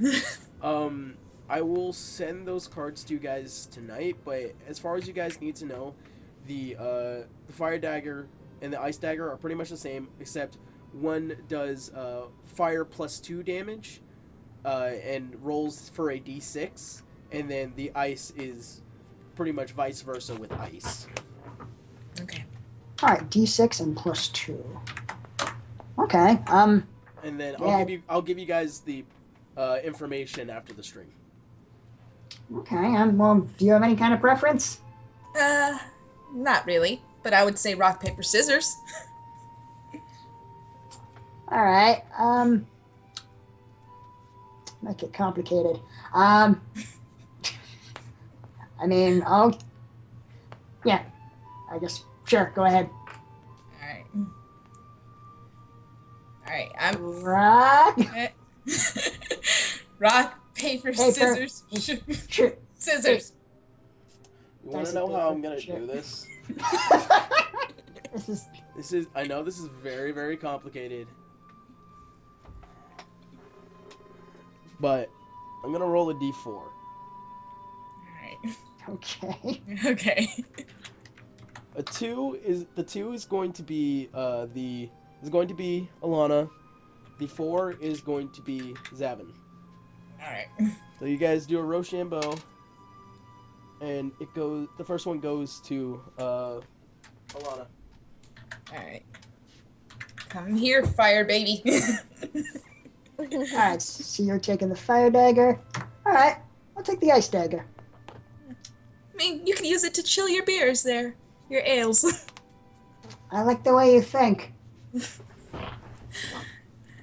Plus, I like ice. It's more subtle, more fitting. So as you guys talking and walking, you guys are making your way back up towards the top to the Wayfinder Inn. You now notice that somewhat blue and red hue that's on this gigantic crystal at the top has now turned into this complete blue. And it seems like now it looks like stars on the ceiling as it goes down. It's a very beautiful atmosphere. And of course the guards are now standing, keeping watch, very unpryful eyes. They seem to just know where everybody is.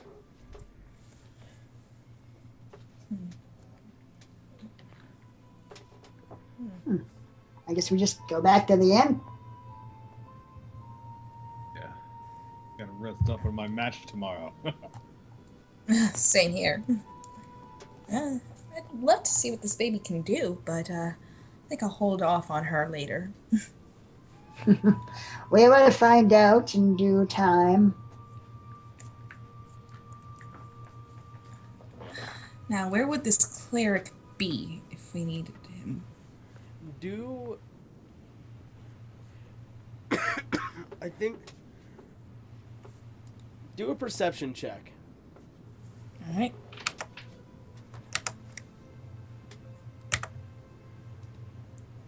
Just keep in mind there are probably town clerics. Probably the most notable would be for Bahamut, considering platinum. Alright. 16. As you're going up through the town, you notice, like, even though it's on the opposite side, it looks like there is almost like a hall, like a church hall, with very large dragons, dragon-looking statues kind of seems to be encrusted with certain platinum elements on these statues, and you kind of gather that's where the cleric will be, considering the fact that these are Bahamut clerics. They are pretty much very dedicated to that religion. And so that is where the clerics, the House of Healings, and all that would possibly be.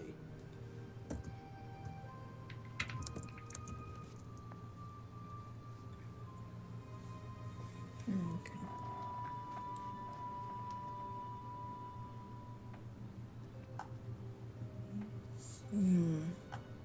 Let's see.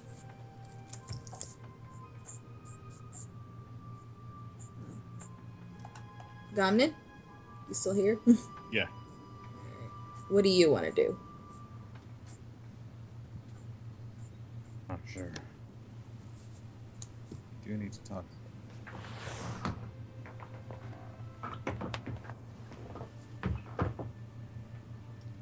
What do you think? I don't really praise this guy, but if we need to, We're gonna need his help. we're gonna need his help. If something happens to us tomorrow, we're gonna need his help. Yeah, good night. All right, so with that probably being said, you guys go ahead and head back to the Wayfinder Inn. Of course, as you're passing through, there's just guards doing their usual checks, their roundabouts, and you manage to enter, or you enter through the Wayfinder's Inn. Bolas sees and nods her head. The bar is relatively empty today. There's nobody here. Nobody's drinking, mainly because everybody's probably resting up for the Platinum Festival tomorrow. All right.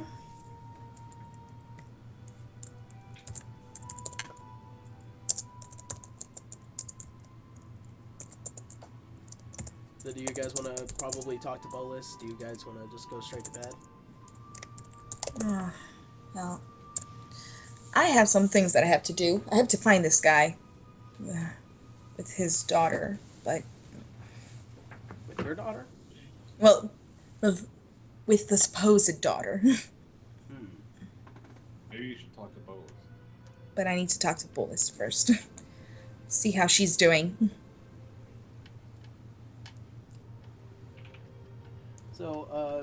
So then, of course, you guys enter a little bit ragged for wear, and of course, Alana just walks up to Bolas. The others just kind of spreading off, doing the other lot of you just spread off, just sitting through. Probably someone going to bed. Shay is slowly behind you, probably tired as fuck too. Excuse me. And so we walk up to Bolas and, oh, what can I do for you today, dearie? It's kind of late. How are you doing, Bolas? Oh, from last night, I'm probably doing a lot better. You really did give us a scare. Oh, I'm really sorry. I usually don't scream like that. But having someone or those things coming into my bar and wrecking everything and causing a racket, I probably wouldn't have been able to defend myself.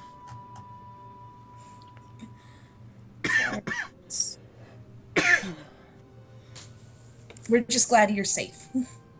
Oh, thank you, dearie. Have you heard anything interesting going on since we've left?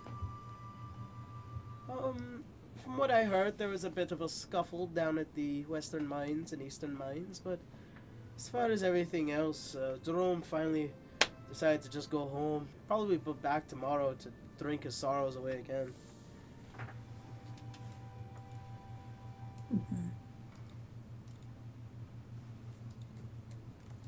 Alright, Bolas, if I can be frank with you, Anything, dearie. I'm looking for someone. And I've heard rumors. But I need to know. Do you know anything about a small half-elf girl?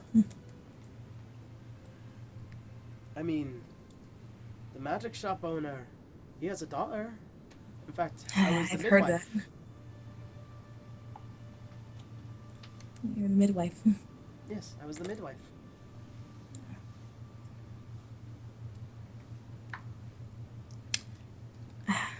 Well, I'm glad I got that route taken care of.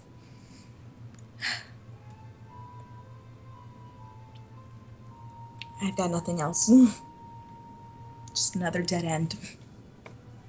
Sorry. It's alright. Alright, so, that being said, you guys kind of just gesture to each other, and you kind of leave and go up for the night. I think for the lot of you too, and I'm assuming you guys are packing it up for the night. Yep. I do want to ask Bolus if she's, you heard of any big names coming into town to see the festival? Not that I relatively know. I mean, I'm just a simple bar owner.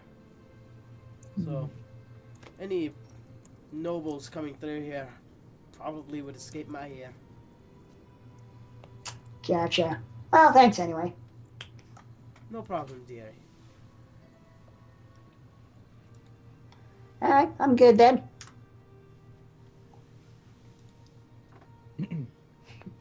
Anybody else?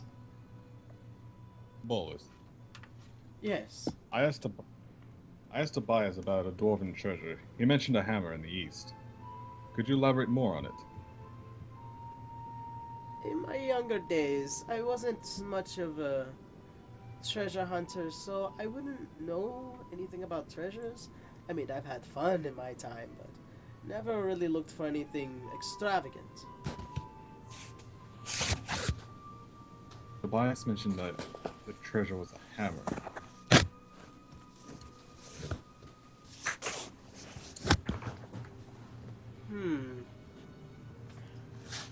I'm gonna do an intelligence check for her.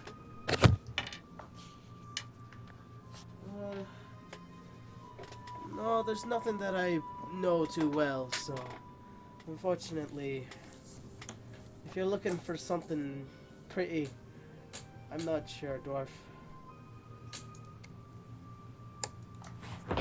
Thank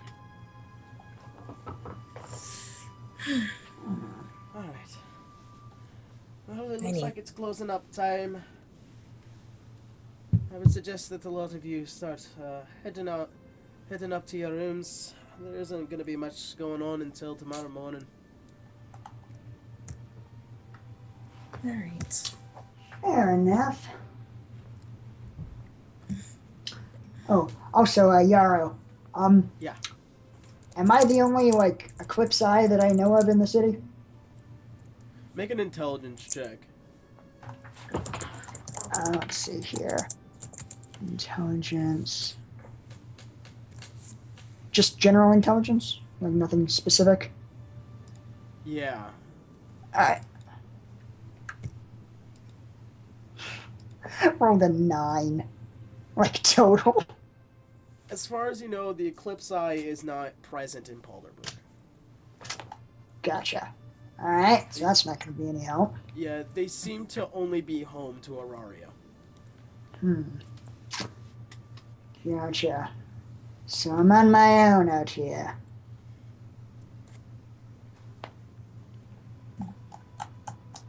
Alright, well, I'll hang up my bell and go to bed then. Trying to remember what that check was. I know I had you do a check for it.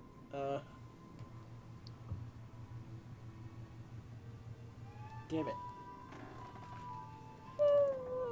Maybe do What it. would that be a check for just hanging a bell above a door? I mean, it's a device that you have to put together. So let me check. Acting or something.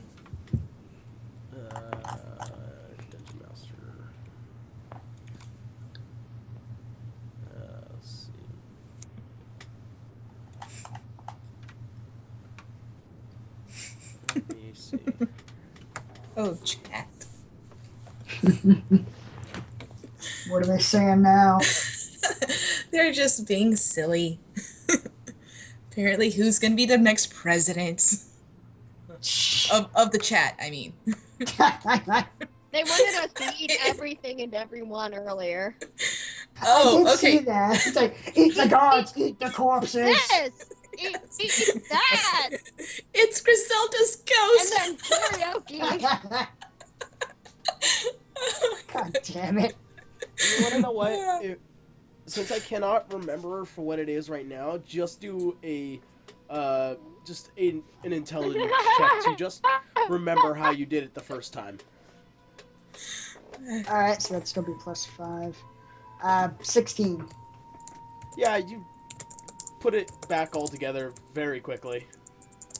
It's not like it would be hard.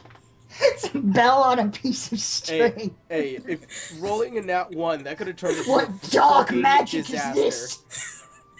A nat 1 will fucking make this a disaster. You could have taken out that entire door.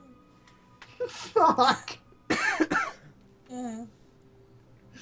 Alright, so you guys managed to just put everything together. Everything's just now packed up for the night. And I think, as far as that goes, we are going to take our first break real quick. Because I need to get some more water. I need to use the bathroom real quick. And I'm pretty sure everyone else here needs to acquire drink and whatnot. I need my ale. Okay. Can the drinks be of the adult persuasion? I don't know. Or do we want to keep this a clean? I mean, if you're drinking during the stream, 2 beers is max. Alright. Alright. This is bullshit. I know. I need you guys cognitive in order to play this game.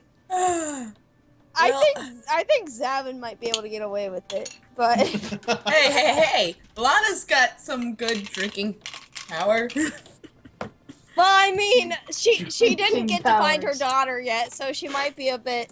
That might drive her to. She might be a little upset. Oh my god, your character is so sad. Dude, not sad. Not super sad, but yes, sad.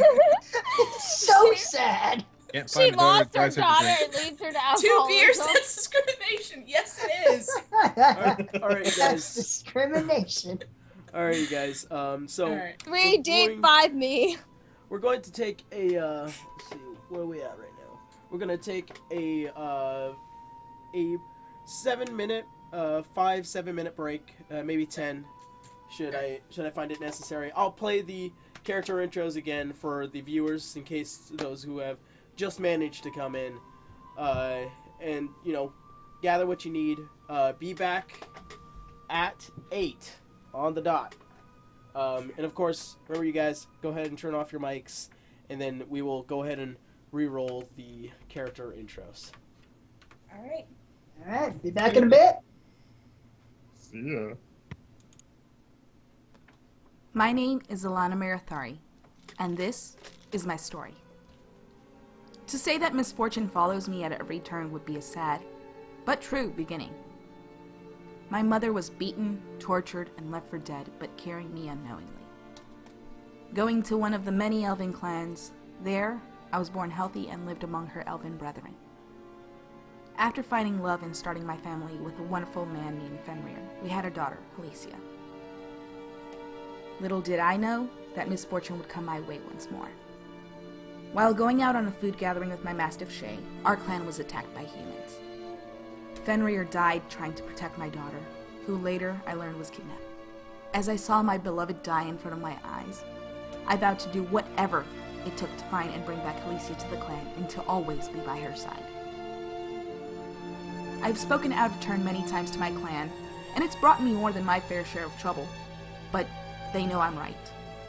I will also admit that I do love to partake of fine wines and nails a little more than the average woman, but that's only to mask the pain.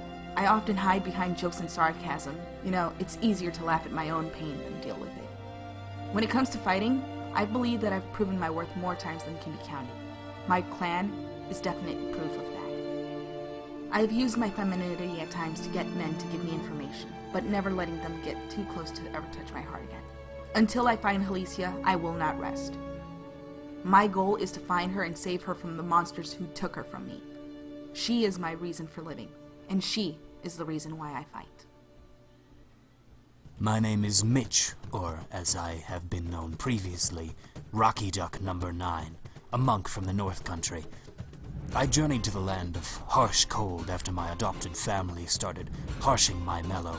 Here I came across the monastery home to the monk clan, the Rocky Duck, named for the particularly cute waterfowl native to the region. The Rocky Duck value cuteness to a very high degree.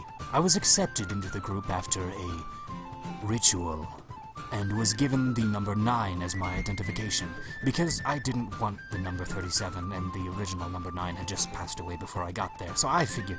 Anyway, I trained with them for several years until I realized I could be much cuter if I let my hair grow long. Yes, that is the only reason I left. Please do not inquire further.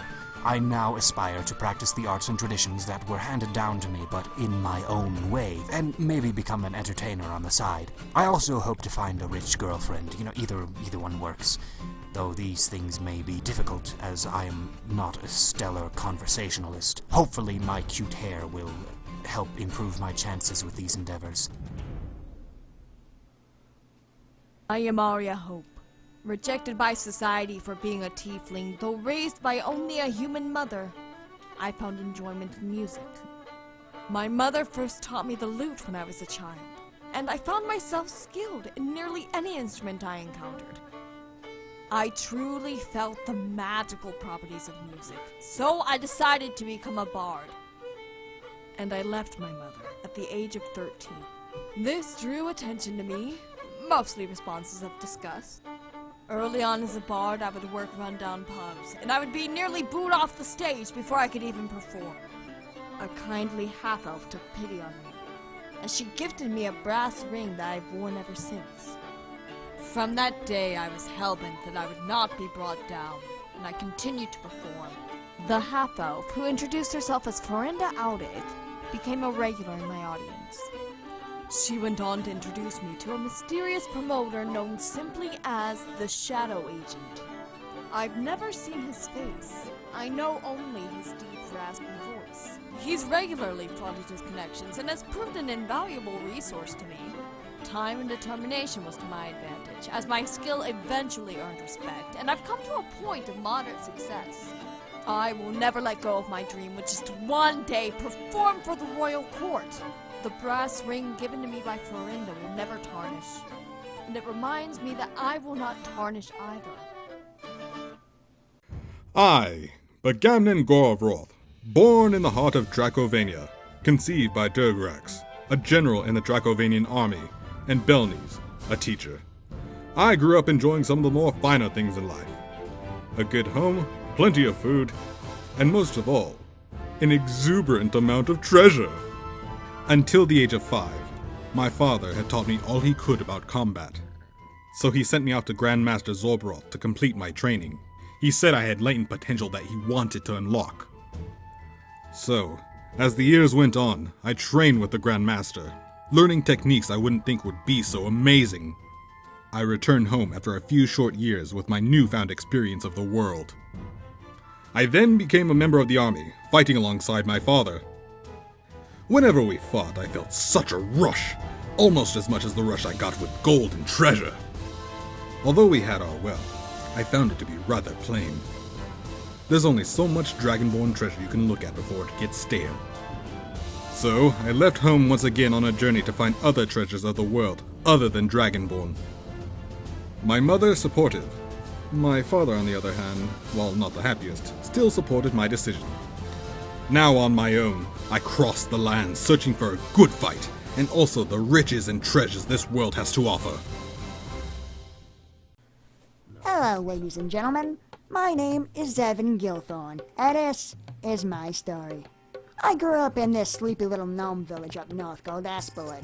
Pretty uneventful, till one day, the sadistic pissant called Archduke Harklight came strolling in, claiming he owned our forest, and unless we had a few mountains of gold lying around to buy it back, he'd burn it to cinders in less than a month. Now, I was pretty young at the time, and, if I'm being completely honest, more naive than was probably healthy. So I actually believed that if I went to the big city and got me an honest job, I'd be able to save our forest and nothing flat. Sadly, forest life did not properly convey to me the value of money, and that hope was wrung out of me pretty damn quick. Luckily for me, one day a treasure caravan happened to crash in front of the shop I was working at, and I was able to make off with an extremely valuable sword. Old Hawklight seemed satisfied with it, but apparently not enough to keep him from blabbing my location to my unwitting benefactors. I probably would have been killed right then and there had members of the Eclipse Eye not swooped in to save my ass. They told me they'd been the ones who caused the caravan crash in an attempt to steal the very sword I'd given Hawklight. They were actually pretty impressed that some kid with no training was able to beat them to the punch, and so they offered me a choice. Spend the rest of my life running, or join the Eclipse Eye and never feel powerless again. I may be paraphrasing, but it was quite the sales pitch, I assure you. So I joined up, and I've been with 'em ever since. One day, slowly but surely, I'm gonna whittle away that golden pedestal that makes Hawklight think he can toy with the likes of us. But until then, my name is Zavin Gilthorn, and I am a thief.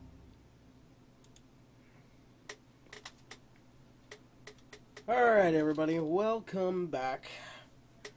Alright, I'm pretty sure everybody's gotten their drinks and fill and whatnot, so, let's see. It hurts my throat just a bit.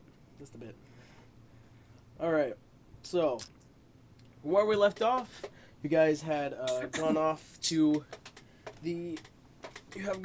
bed in the Wayfinder Inn. It seems like it was just a normal night. Are any of you which one of you guys have exhausted a majority of your spells and skills?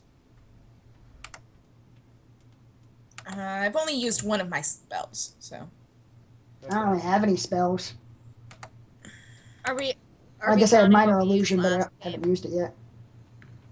I used a bunch of mine last game.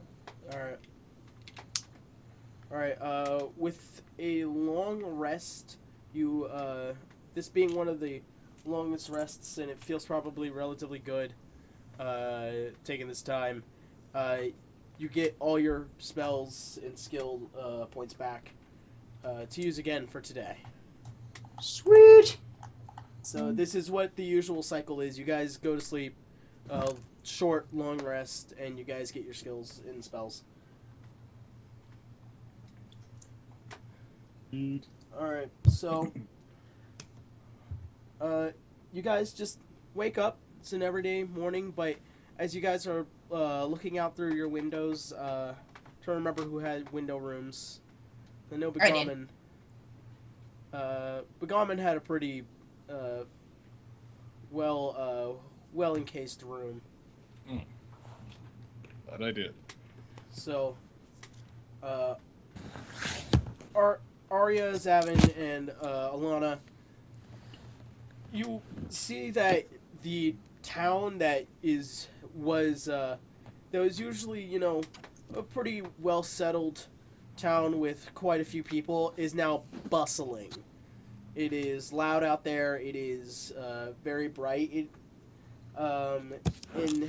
Very bright from that bluish hue now to this reddish hue that you all would expect to kind of be almost like sunlight. So we would say this is about 7 a.m. kind of thing, you know, since Begamnin's event is at 9. It's more along the line of like 6:30. So you guys managed to just wake up pretty fine. All right, that works for me.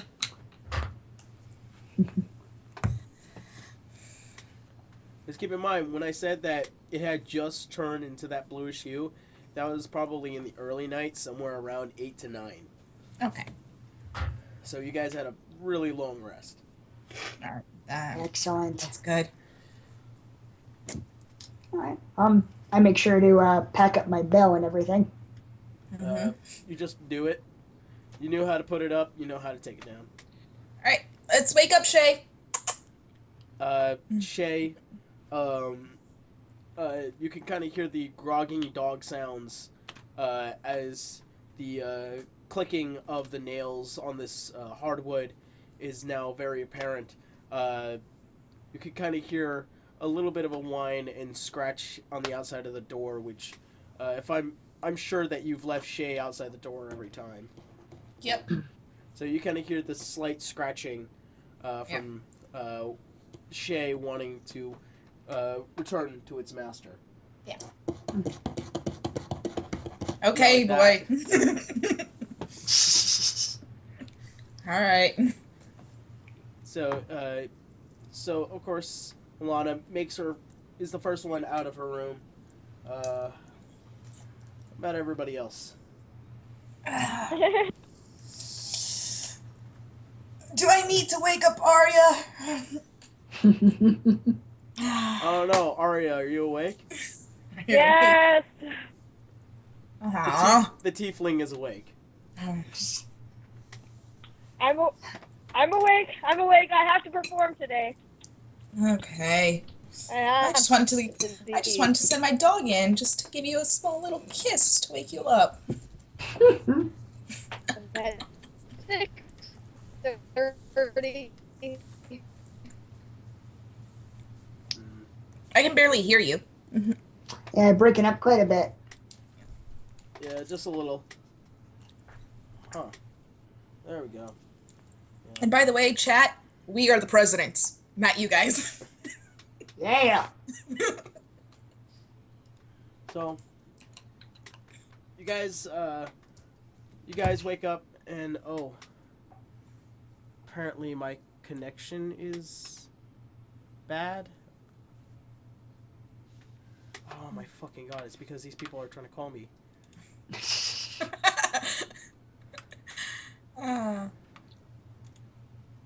Jesus Christ! It's like, how is it that you're gonna call me right now? All right. Back on. We love you, chat. Yeah. We most certainly do. Oh boy. There we go. Oh, this thing's acting weird. Alright, so as you guys make your way down, you begin to notice, or you begin to hear. Uh-oh, Arya's gone. Give her a sec. She'll come back. You begin to hear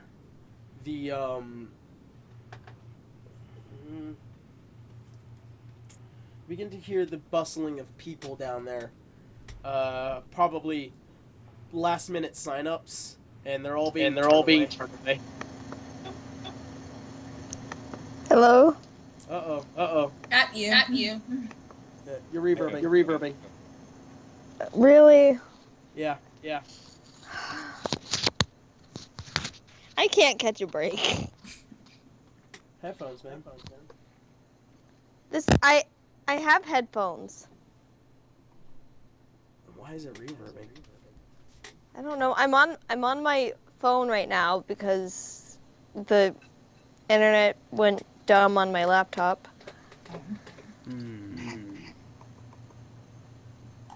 Then try and get back into the call in probably about a minute. See if it'll fix it. Okay.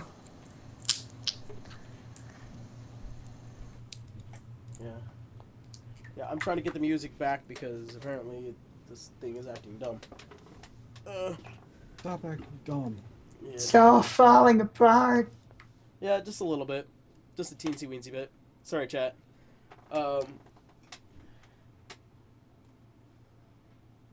So, you guys just head on down, and once again, it's Bolus now kind of turning a whole bunch of people away who are trying to get these last-minute sign-ups, and unfortunately, they couldn't make it in time for yesterday.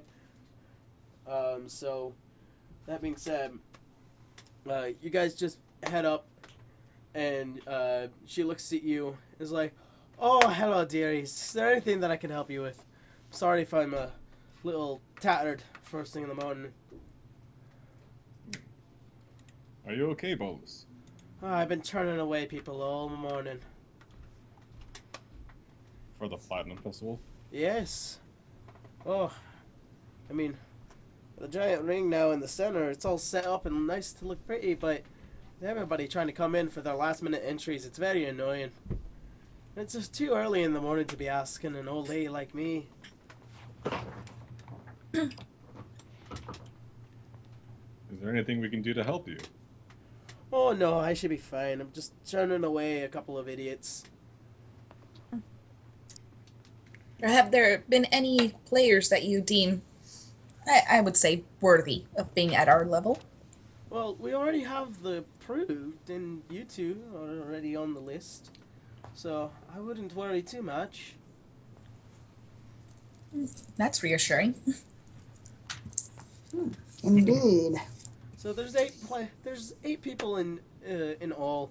So, I mean, just return here if you want to walk around first thing in the morning, or if you want me to cook you up some breakfast, I'd be more than happy to do that. Ooh, food sounds delicious. Yeah, I guess we should probably eat something. Especially from my mash. And mine. All right. So, Bolus, considering this as like a godsend opportunity, like runs back into the kitchen, and for about the next hour, you hear a lot of rustling of pots and pans and boils and lots of and boiling water and just lots of noise. It seems like this is just the average way that you could hear when somebody's cooking, and then you begin to notice that there is this very faint but yet delicious smell now enveloping the air. Oh. I hope that's her cooking. Hey, Bolus, what are you making? Oh, just the regular breakfasts. And so, as she says that, she backs through these double doors that is the entrance of the kitchen, bringing out these large platters with just her hands. One with this giant honey roasted ham just coming through, and just these potatoes and eggs and other breakfast worthy idealistic stuff, and just places it on the table more and more as she's going back into the kitchen, more and more, and it seems like this is quite a morning feast. Hala Sharana, you call this breakfast? This is normal? Yeah. Here at the Wayfinder's Inn, most adventurers usually get this. It's on the house. Consider it a gift for you guys for the Platinum Festival. Bolus, I'm gonna hug you. She seems to have taken a real liking to you guys. I mean, that meal probably would have cost you about a good 1,000 gold. Holy shit. Hey. Wow. This woman is a godsend. I love her. Alright.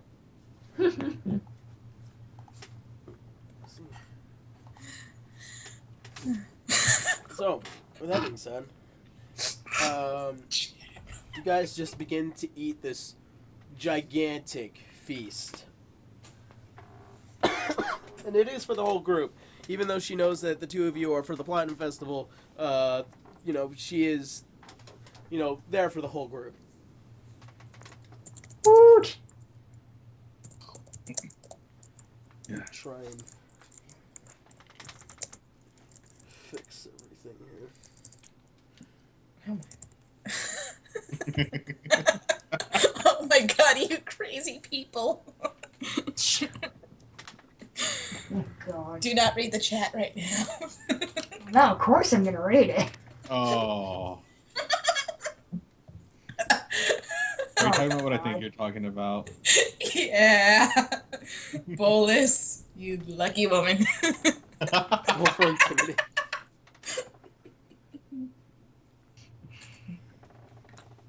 Jesus. We got some of the most weirdest chats. Indeed.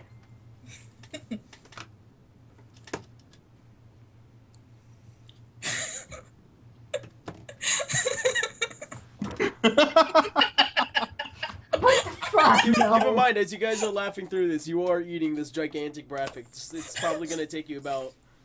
Let's see. It's probably going to take Don't you make me about choke on my food, chat.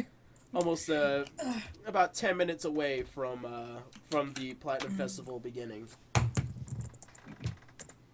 Should probably get going. Right. Well, it is hosted here, dearies. Well, get ready. Sorry, I meant get ready. Fair enough. Well, I've never felt better. This food is amazing, Bolus. Oh, It's yes. the best. I mean, besides being a professional bar owner, I'm quite the chef. Oh, yes, you are.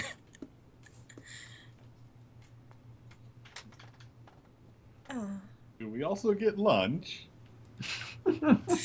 Sorry, dearies, you're gonna have to pay for that one. That's fair. That's fair. That's totally fair. I will take that. Come on. I think I'll just eat so much food that I won't be able to eat lunch or dinner tonight. No idea what is going on. Yeah, this thing's probably not gonna work. Oh well. Ah shit, I actually need that. Awesome. Oh, she's Yeah, back. we have Yay! Aria. You have Aria. I guess I just woke up late. Yay! Just a tad bit. You managed to get into the feast of the food in which Bolus has prepared for the group. Okay. And it's delicious. It is a huge breakfast. I don't think I've ever seen so much food in one day. Ever. I mean, not that we eat a lot as elves, but still. I could just scarf it all down. Begonnen, go to your heart's content on this one.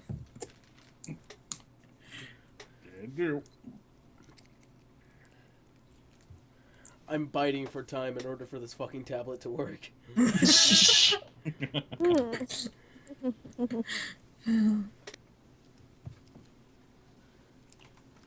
Because I actually have all the stats for the other people on the tablet. Oh my I God. really need to print this shit out, but I don't got a printer. Maybe. Alright. Let this fucking thing boot up. So, with everything finally said and done, it is now around 8:50, as you guys can probably feel. And you guys just kind of lean back into your chairs, kind of pick your teeth a little bit. Just really letting that food baby settle in. Oh, God. Ooh, I even had to burp. I don't think I've ever eaten so much in my life. Just let out a long, loud belch. So Arya, in leaning back, this rather thin looking figure of a tiefling kind of just really reels in and then lets out this bellowing burp all throughout the Wayfinder Tavern. Everybody can hear, and everybody just hears and then turns to the direction of where this sound is coming from. My dear lady, 10 out of 10. And in like this silence, Better out than in, I always say. in just this silence that is within the tavern, there was just this loud, yeah! Just everybody in the tavern just like congratulating this loud sound coming from such this small figure. I would have had to roll for performance, but I'm sorry, but the imagination of it was probably too good. I wasn't gonna make you roll for that. And by the way, because that was just so phenomenal, take a D8 inspiration dice. Hold on. I have to get back on the website since I had to restart my computer. So it might take me a minute to roll. All right. All right. Oh, and No, you just have to. You just save the inspiration dice for later. Ali Fluro has Just joined save it us, for later. by the Yeah, way. that's what an inspiration Hey, dice Ali is. Fluro. Hey, Allison. Hi. Hey, Anal Fluro. Oh my god. Oh God. Let's not start that shit up again. Again? It's a running thing? Yeah, This was a thing. Yeah, it was a thing when I posted up the in the booth video for How to Be an Adventurer episode 2, and Oh, that was from. no, the that's bloopers. It wasn't just that. It wasn't from the bloopers. She was called Anal Flora in the chat because of her when she and Kyle did that one show, someone started calling her Anal Floro. Oh. Aw. I love you, Ali Floro. And so the whole butt sex joke. She says, "I will cut a bitch." Oh my god. I love you, Ali Floro. We love you, Allison. I'm sorry about that Your nickname. Hestia and your Misha love you. I'm sorry, don't hate me forever. Alright. So, that being said, it seems like people are beginning to, like, separate from the crowds outside, as you can see. And it's, due to just the immense presence, Tobias is now walking in, of course, with his associate. 1 second. I swear, I need to, like, remember these names more and more, even though I wrote them down. Kungraved. Kungraved, as you can see, is this rather very aged-looking dwarf. Very long, but yet probably extravagant beard, with many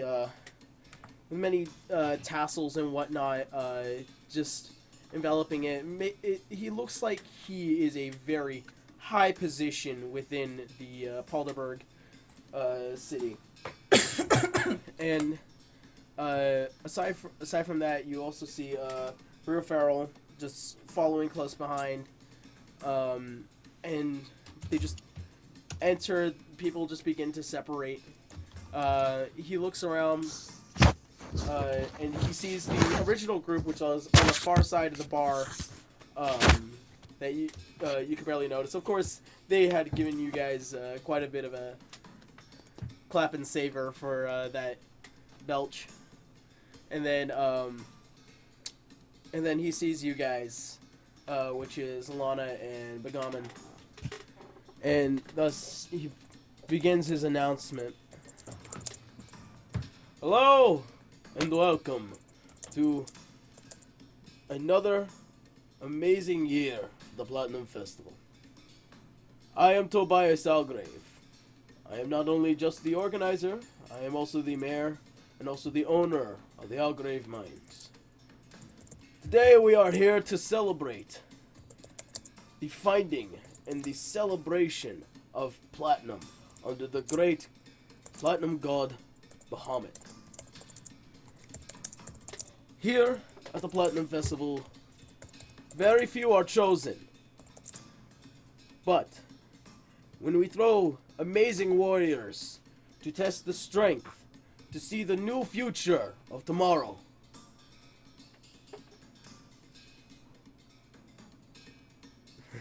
I'm sorry, I forgot his everything. The new future of tomorrow. The clashing of fist against fist, mind against mind, is all that we need to know for the heroes of the future. And everyone kind of just looks around, kind of just claps away. Probably not one of his best announcements. Anyways, within the presence, we have the host of the building and also one of the judges of the Platinum Festival, along with me and my friend Kungrad. So, with that being said, let the Platinum Festival begin. And everyone kind of raises their cup. There's loud noises and kind of pushing. Yeah! Now, for all those who are here in order to create entertainment, please come see me immediately, and I will have you guided onto a more prestigious stage. And following this statement, you kind of see just Arvello, kind of just like, he sees you guys. Hi.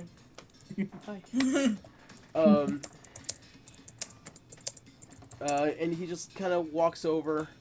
If you guys remember that stage that Arya had played on before, it looked pretty, little run down, so it seems like he may have struck a deal with Tobias as he pulls out his wand and just gives it a little flick, and it creates this rather interesting illusion to where now it looks like a very prestigious looking stage. Whew. I am feeling really weird, you guys.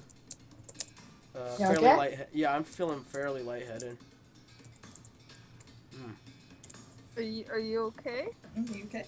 You good or? I'm trying to push through this. How long do we got? We got about another 30 minutes. Okay. So I might do a little bit of a speed run for this, because I don't want to puke in the middle of my room. Ooh, Yeah. that would not be, Not be pretty. great, no. Dungeon Master Aaron, mind checking the chat? Yes. Or the Skype chat. Gotcha. Oh.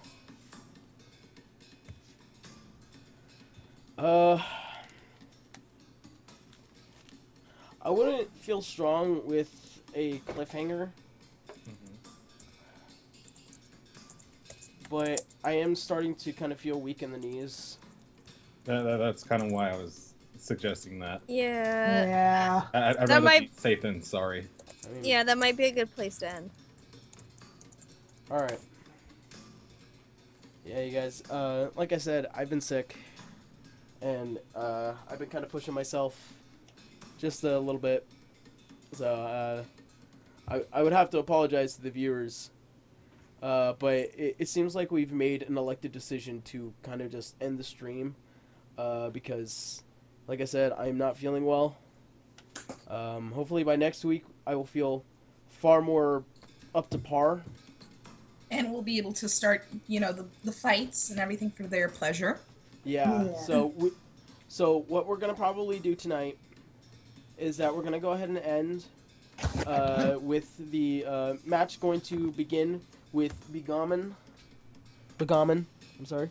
And one of the half orcs that you guys had saw previously, in which I'll give you a name when the announcements are made. That being said, you know the usual deal for me. This is done on a budget. PayPal, Patreon, anything can help. And that's pretty much all I can say for right now. So, thank you guys for watching. Any of my players want to have any final words? Well, thank you guys for watching. If you guys have Twitters, our Twitter handles are right there on the screen. Definitely follow us on Twitter, YouTube, whatever. I mean, guess some of us have Facebook too. So, yeah, definitely Yeah. follow us there. We'd love to be able to talk to you guys even outside of Twitch. It's just great Yeah. hearing you guys. Yeah, absolutely. And then check out all our content. We're all voice actors. We voice in each other's stuff. I recently cast Aaron and Izzy in Kill Kill Bridge, so you'll be seeing them in the next episode. Can't wait to see that. So, you had anything? I'm hoping to have Sword Art done this month. Yay! And I don't make content very frequently at all, but I'm going to start trying to. And high hopes that we record for Hestia at the end of this month. Yeah, and I'll be working on Not Another Digimon Abridged with a brand new cast. Hopefully by 2 VAs that I still need to get, who are also on this stream, can join me. So yeah, but it'll be out sometime within the next year or so. Can't make any promises there. Oh, At least it's Probably nice that you nailing give it yourself down a there. year. Me and Izzy just gave ourselves a month. I got a month. Yeah, I gave myself like 2 weeks. Yeah, I'm saying I want to have it out at least for the 29th, which is doable considering there isn't any complicated edits in this episode. Nice. And I guess the last of my content word is Makaku. I may have told my Patreon that I wanted to come out with it this month, but that doesn't look like it's going to be a possibility. I'm good. Shit. But if considering the fact that I've already come out with a major video this month, I might just come out with it on the 5th for my Patreon in March, and then on the 12th for the general viewership. That way I have a little bit more time, and that way I can fulfill my quota again. Oh boy. So, with that all being said, thank you guys so much for watching and sticking around. I'm really sorry that I'm very under the weather, and I've been pushing myself through the entire stream. I'm just feeling way too inadequate right now. So, like I said, thank you guys for watching. Any final words? Get better, Aaron. Yeah, definitely. We need our Get DMs to be better. better. We need a healthy DM. Yeah. And we love you all, chat. So. We love you all. We love you guys. Yeah. Alright, thank you all. And I hope to see you all in the next stream. Laters.